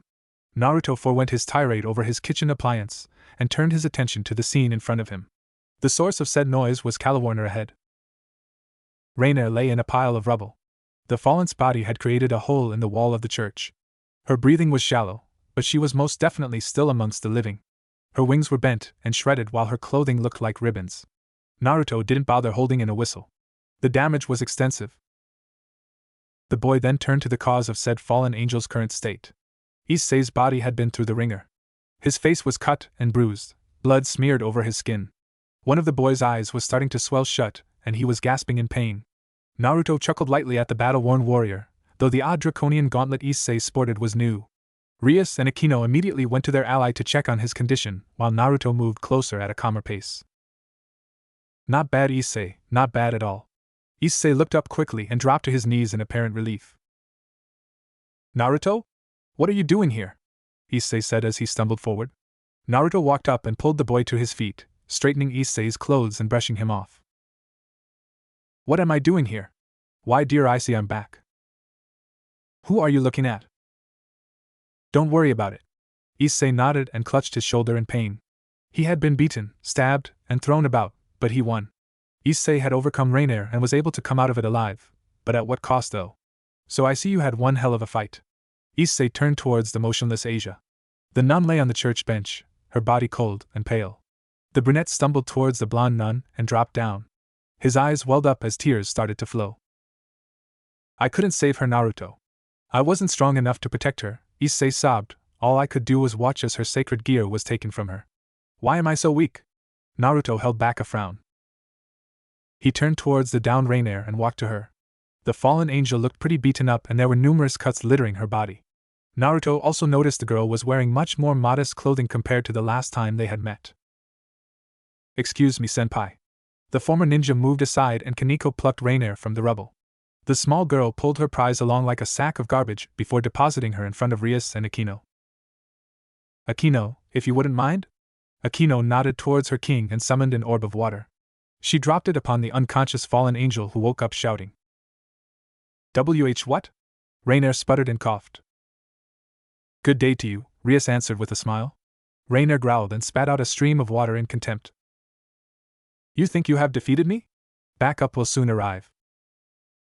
They won't come. Rainier paused in her tirade and narrowed her eyes. Rias' lips pulled into a thin, dangerous smile, her pristine teeth giving a chilling glint under the moonlight. Your comrades? Danasik has been disposed of and I know for a fact that you haven't had contact with Calawarner or Middle. How would you know that? A small cough turned her attention from the devil to a white-haired boy who was leaning on a pew. It was him. Rainier's body went rigid and it felt like the water on her body multiplied. Was she sweating?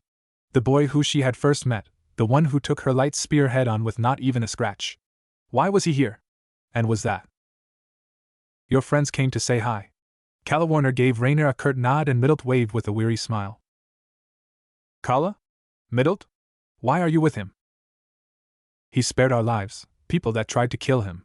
In all honesty, Naruto has treated us better than anyone ever has. Rainier took in Calawarner's words and turned to Naruto. So that was his name. He didn't look much like before. In fact, he was currently picking at his ear with a bored look on his face. Naruto noticed Rainier's stare and stopped messing with his earwax. You look like shit. Aren't you Prince Charming?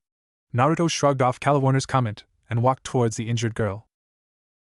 So little Issei beat you, huh? The former shinobi asked sarcastically and knelt down.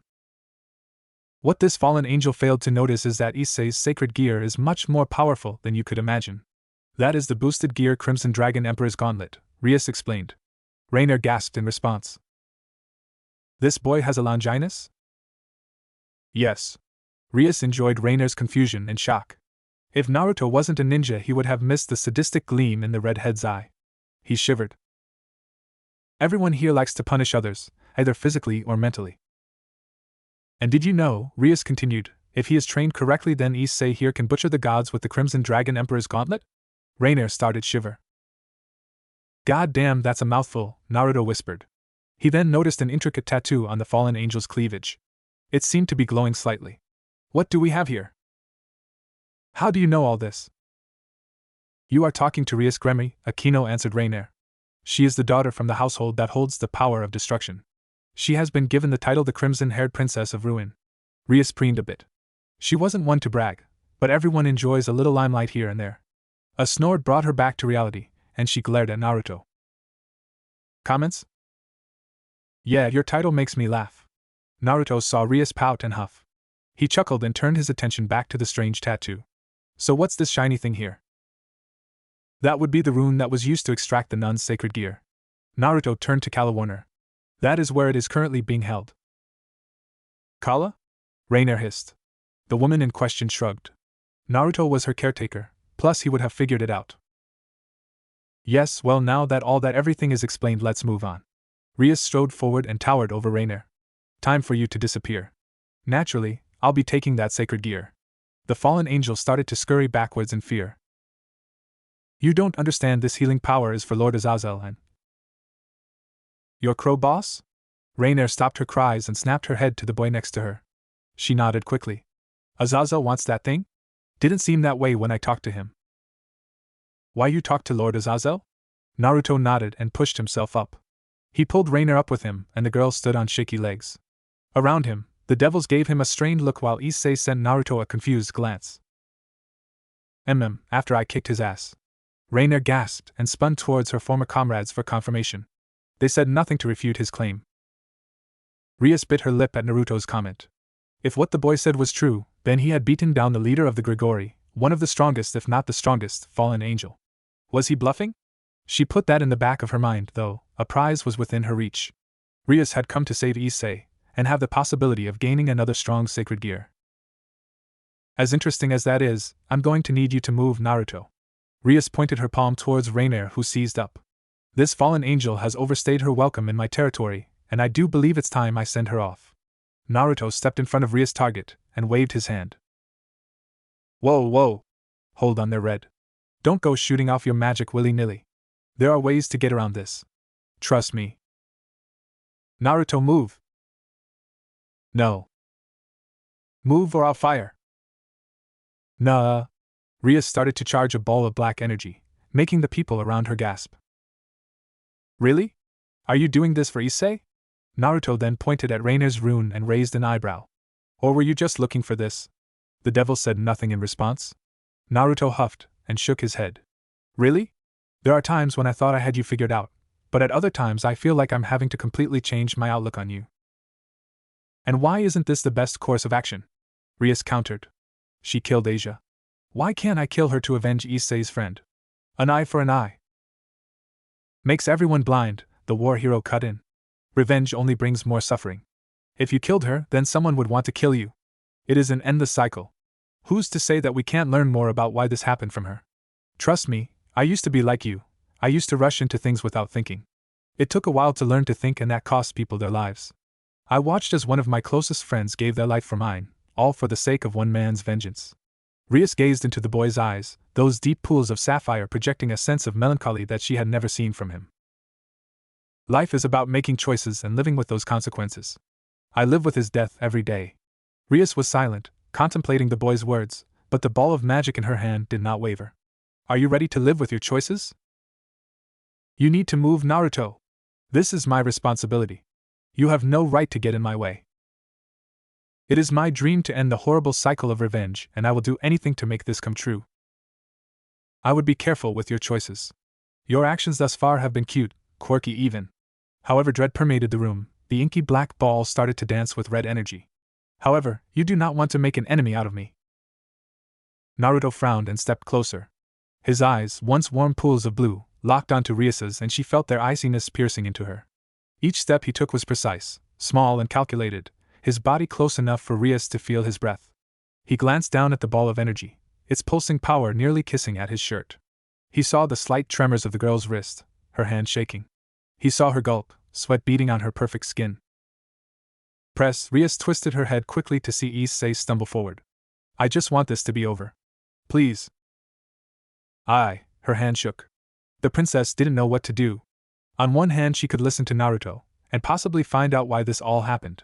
However, this was her chance to retrieve a valuable sacred gear. This would be quite the boon to her, especially with her upcoming battle. It seemed that Naruto took her silence as her choice because he simply took the power of destruction orb from Rias. He crushed the sphere, leaving vapor trails in the air, much to the redhead's shock. It wouldn't have worked anyway, said Naruto. Your brother's was much more powerful. I don't think yours would have been a problem. With that said, the snowy-haired boy turned back to the fallen angel. Now for you. What are you going to do me? Rainier backed up in fright. She felt like a cornered animal, a rabid dog surrounded by hunters. Just taking back little something that doesn't belong to you, Naruto said to her, pressing a finger on the marking above her cleavage. He gave a small push, well small to him, and Rainier cried out, tumbling back. A floating orb of light stood in her previous spot. Naruto plucked the orb from the air and observed it. Did you just flick the sacred gear out of her? Naruto turned to Middle, who had a dumbfounded look on her face. Not really flick. More like a push. So this is what everyone is going crazy over. Naruto bounced it up and down. Doesn't seem like much. Rias walked beside him and gazed at the orb. So what are you going to do with it now? Rias asked him. That depends, he replied. What are you going to do about that? Naruto pointed to the kneeling Issei. The boy was holding Asia's corpse gently, head against her stomach. Tears were cascading down his face. The broken sobs filled with a mixture of grief and rage were muffled by the nun's clothing. Rias was silent. I know you can revive her. Well, yes, I can. But since she doesn't have this, you don't think she is worth it? Naruto didn't receive a reply. TCH, for once in your life, try thinking about how others feel. There is a reason I'm not giving this to you. I didn't expect you to. As well you should. You won't be the receiver of this. Naruto walked beside Issei and placed his free hand on the boy's shoulder. Issei, I'm sorry I wasn't in time to save your friend. Issei choked back another sob and nodded. I wish I was as strong as you, Naruto. If I was, then maybe I would have been able to stop this from happening. Issei bit his lip, blood dripping to the church floor. I just couldn't do it. I couldn't be there for her. All she wanted was a friend, and I told her I'd be that friend. Naruto bent down and wrapped an arm around the crying boy. Rias watched as Naruto comforted Issei. It would be so easy to use an evil piece on Asia. She could revive the girl right now. In fact, she still had 2 left. Was resurrecting the girl worth it, though? Could she waste a precious piece on someone whose only power was a high magical ability due to sacred gear residue? Sure, Asia would be loyal to a fault, but what was left after that? Rias' mind clung to the practical side of things, but hearing Issei call his friend's name, voice ragged from crying, cemented her decision. Issei. Bring Asia here. Prez? We are going to bring your friend back. Issei was at a loss for words, but complied and lifted Asia from the bench as if she were made of porcelain. He brought her forth and Rias pulled a bishop piece from her blouse. The redhead gave it a hesitant look. There was an inkling of doubt in her mind, but when she saw the glow in Issei's eyes, the hope of seeing a friend again, Rias knew she had to go on. Naruto watched the process, but his attention was drawn away to his roommates.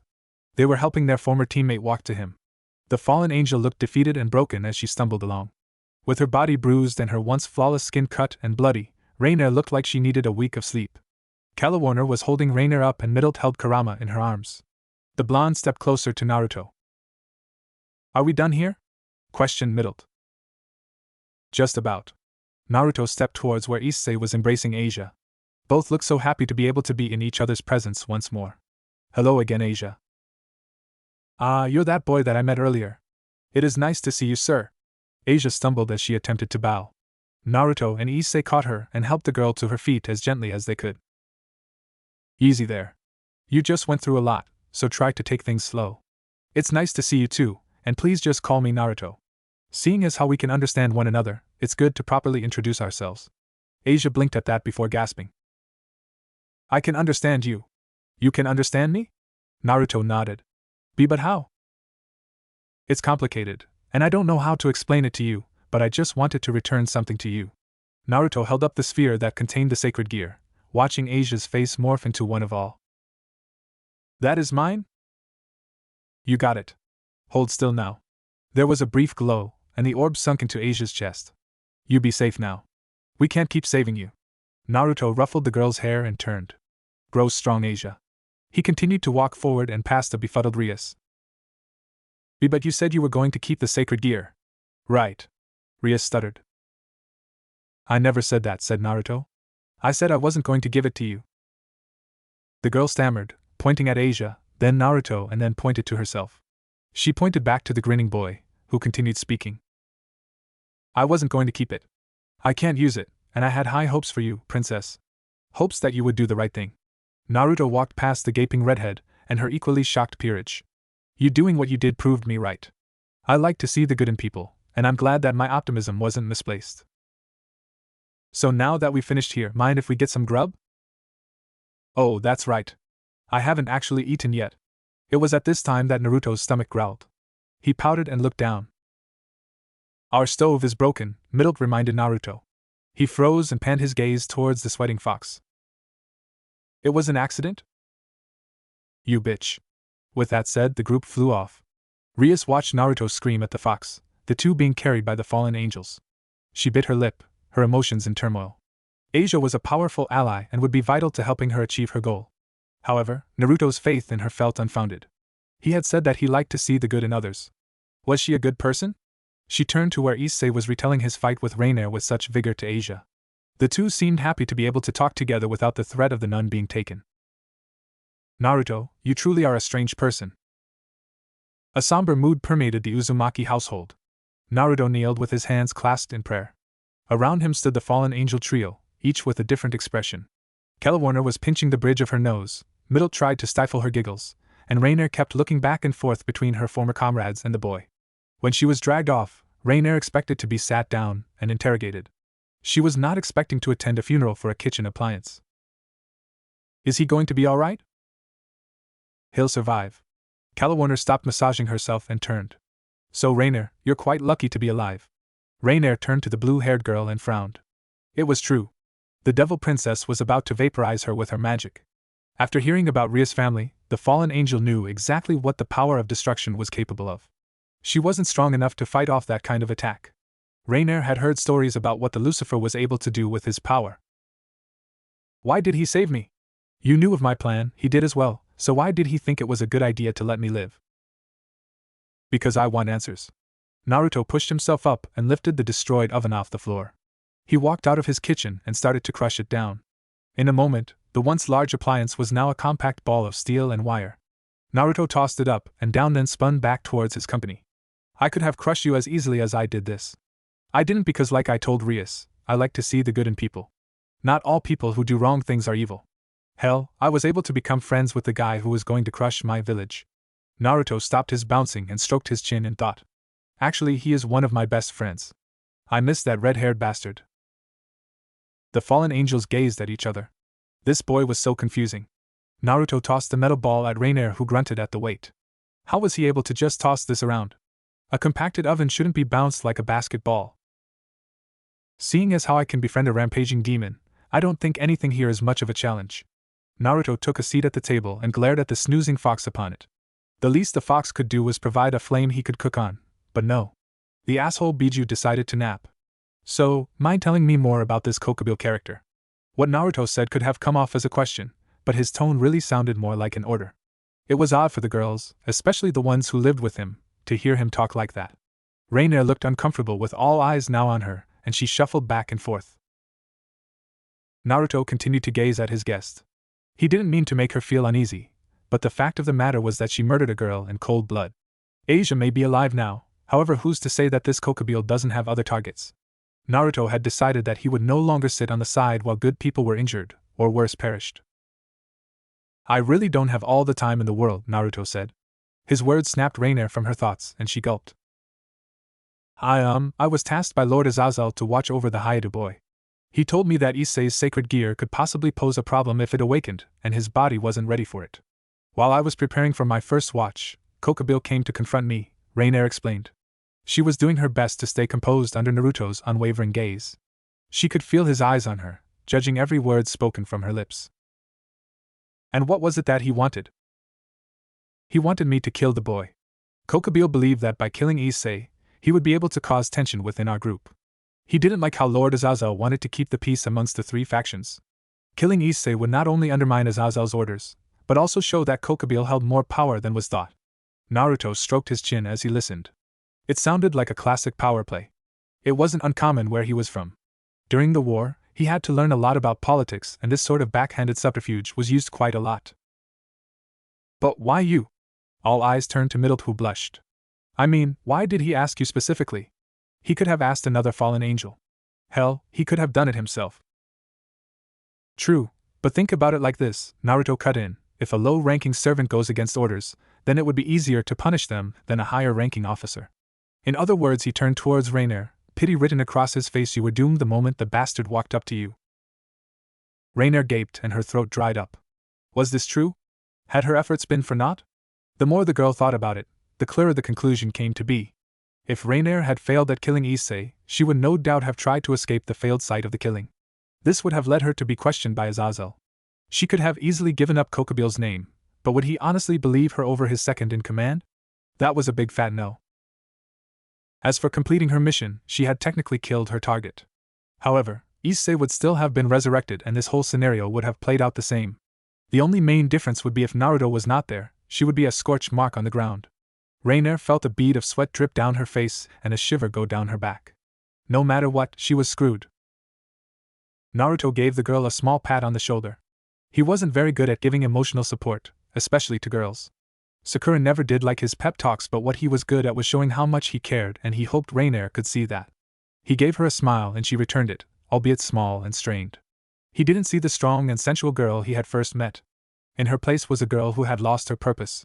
He knew those eyes.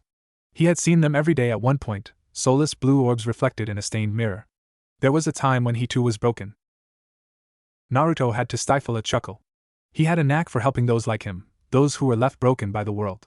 Niji, Gaara, Tsunade, hell, even Sasuke were some of the people who had been chewed up and spat out by their circumstances. He wasn't one to let those who had shared his past suffer. From what you've told me so far, it seems like this Kokobile guy is the main issue. He's the one playing puppet master, Naruto said and gave Rainier's shoulder a reassuring squeeze. We can discuss more tomorrow, but it's late. You all should go to bed. I'll leave the sleeping arrangements to you guys, he stated and locked up the apartment. Naruto sent the girls a nod and picked up Kurama. Wait. Before we all sleep, what are we going to do about Kokobile? Rainier asked. Naruto turned and gave them all a wry grin. I'm no one's puppet. Why in the world would I let you leave school for what I would assume to be months? Naruto held up his hands, hoping to placate the fiery storm of anger that was the student council president. You barely do anything in class as it is. How would it look if one of the laziest students up and left? Calm down, calm down. It's really important, and I promise I'll keep you updated, Naruto said as Sona growled. He wanted to say she was threatening, but her fuming face merely made the girl cute. I just want to follow up on something. It shouldn't take too long. Sona grumbled and crossed her arms under her chest.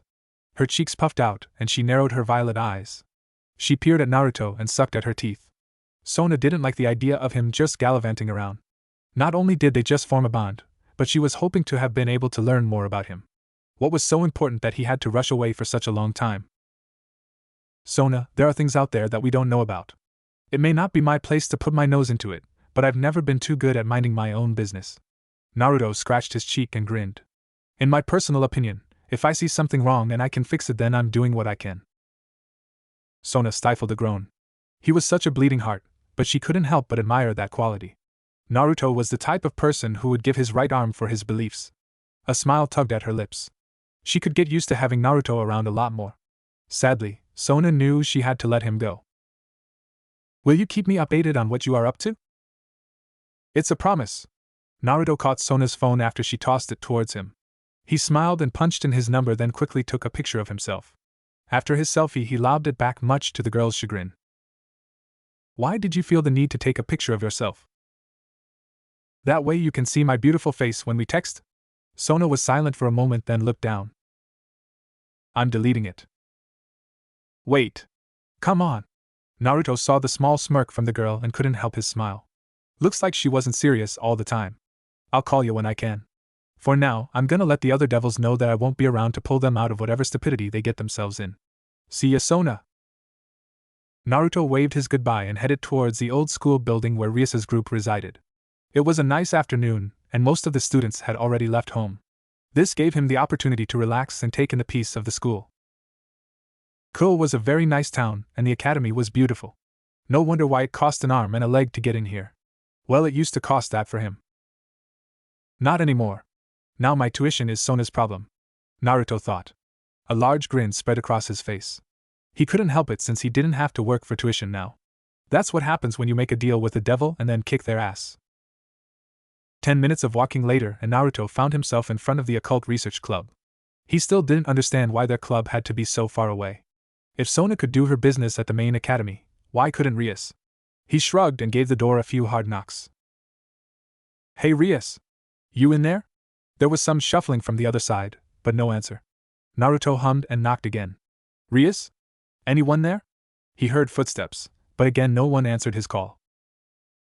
Unbeknownst to the boy, inside the confines of the room, Rias was massaging her temples in frustration. Naruto just had to come during the time when Grafia had to bring Riser. She already had enough problems with her so-called fiancé. She really didn't need another issue. Oh, and what's this?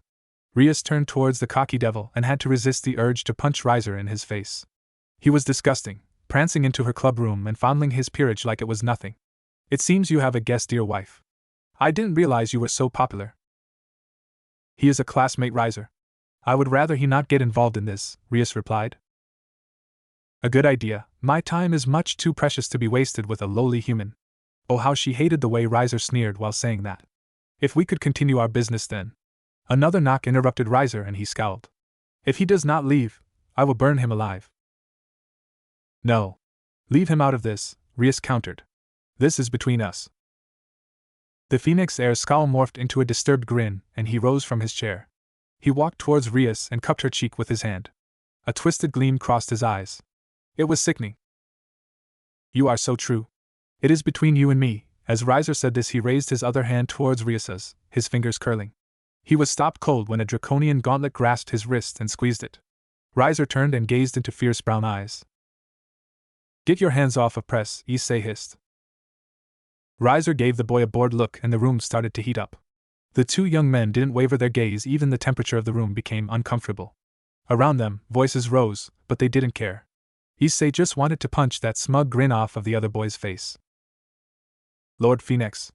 That as Grafia was cut off as all attention turned to the sound of wood splitting and metal crunching. She felt a strong presence enter the room, an overwhelming pressure she had never felt before. Grafia spun around and summoned a spear of ice, aiming it at the mysterious stranger. She was about to plunge her weapon into her enemy when she felt her body lurch. Whoa! Hold your horses there, wait, Haku? Grafia looked upwards into soulful blue eyes filled with curiosity and wonder. She would say they were quite enchanting if the owner wasn't pointing her own spear at her face. That was when the Queen of Lucifer felt an emotion she hadn't felt in many, many years. Fear. She was afraid, and for good reason. The young man before her held an aura of complete power. A suffocating pressure filled the room, and the occupants other than Grafia and her captor dropped to their knees. A magic circle sprang to life on the floor and fire erupted forth. Rias looked at it in awe and recognition. She knew this presence, and she knew that power. She also knew the voice that echoed out. Who dares harm my wife? Through the flames, a figure could be distinguished. Wind buffeted around and Naruto had to let go of his would-be killer intent to squint into the blurred fire. Who has a death WIO, god damn it. It's you. With the distortion missing, Naruto recognized the voice and a smile split his face. Oh shit. Hi there, Duchifer.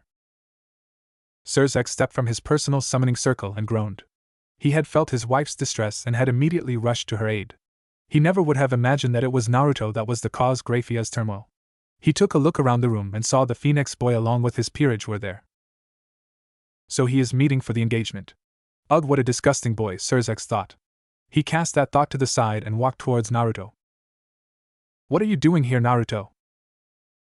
Oh, you know, a little of this, a little of that. What made you come running here? Naruto asked and crushed the ice spear to powder, shocking of Graphia. I felt my wife in peril and came to help her. Naruto looked at the silver-haired beauty who had attacked him and blinked. How'd he get this haughty? It was a strange world out there. Seriously though, why are you here, Naruto? Ah, that's right. Well, I wanted to talk to Rias about something. Naruto turned towards said girl and opened his mouth, but stopped as he felt a tap on his shoulder. Huh? Yes? Excuse me, but how do you know my husband? Graphia asked after tapping on the strange boy. Who was this young man? He looked fairly normal, but that unspeakable presence was frightening. Surzek? Well, I met him and his little angel buddy a while ago. Wait, angel? No, Azazel was a fallen angel. Anyways, so I met your little hubby when he and his friend wanted to have a conversation with me. Long story short, I kicked his ass. Naruto's grin made Surzek's growl and rubbed the bridge of his nose. Do you really have to state it like that? Is it a lie? No, but you could have phrased it differently. Surzek stopped trying to massage away the incoming migraine and turned to his wife. He is correct though. Graphia, this is Naruto. Naruto waved cheerfully. He is a lot more powerful than he looks. In fact, he is the most powerful person I've ever met. A loud scoff interrupted the trio and all eyes turned to Riser. He had gotten over his shock at seeing Surzek appear. He had a reputation to uphold. Riser dusted himself off and gave Naruto a scathing look. To him, Naruto looked like a miscreant. His hair looked like a dry, fizzy porcupine and its white color wasn't beautiful at all. His clothes were unkempt, and he even had the audacity to be picking his ear in front of everyone. What a brute! Forgive me, Lord Lucifer, but how could such human trash be that powerful? He looks pitiful. You there, boy? Riser sneered. Naruto stopped poking at his ear and looked at the devil. Do you realize where you are? You are in the presence of a nobleman. You should be licking the ground at my feet. If Lord Lucifer weren't here, I would have reduced you to a pile of ash. The power I hold in my little finger could bring about cataclysm. Bow before me, mortal, and ask for forgiveness before I destroy you. A cackle escaped Riser's lips and a dark miasma leaked from his body. Naruto gave the devil an apathetic look and panned his gaze. He took in all of the so-called Riser's peerage and had to admit, the guy had pretty good taste. All the girls were beautiful. However, the sneer on their faces weren't very attractive. He could tell they held utmost loyalty towards their master, believing him to be their so-called god amongst men. Naruto gave Surzek a confused look and asked a simple question. Can I punch this guy? No, you can't punch him. He is the heir to the Phoenix clan, and his family holds powerful sway in the devil world. So? Surzek opened his mouth to deny the boy's request when Riser's voice cut him off. Wait, this human wants to fight me? How laughable. You are laughing, ass. Quiet, human. The very idea that you could touch me is outrageous, Riser said.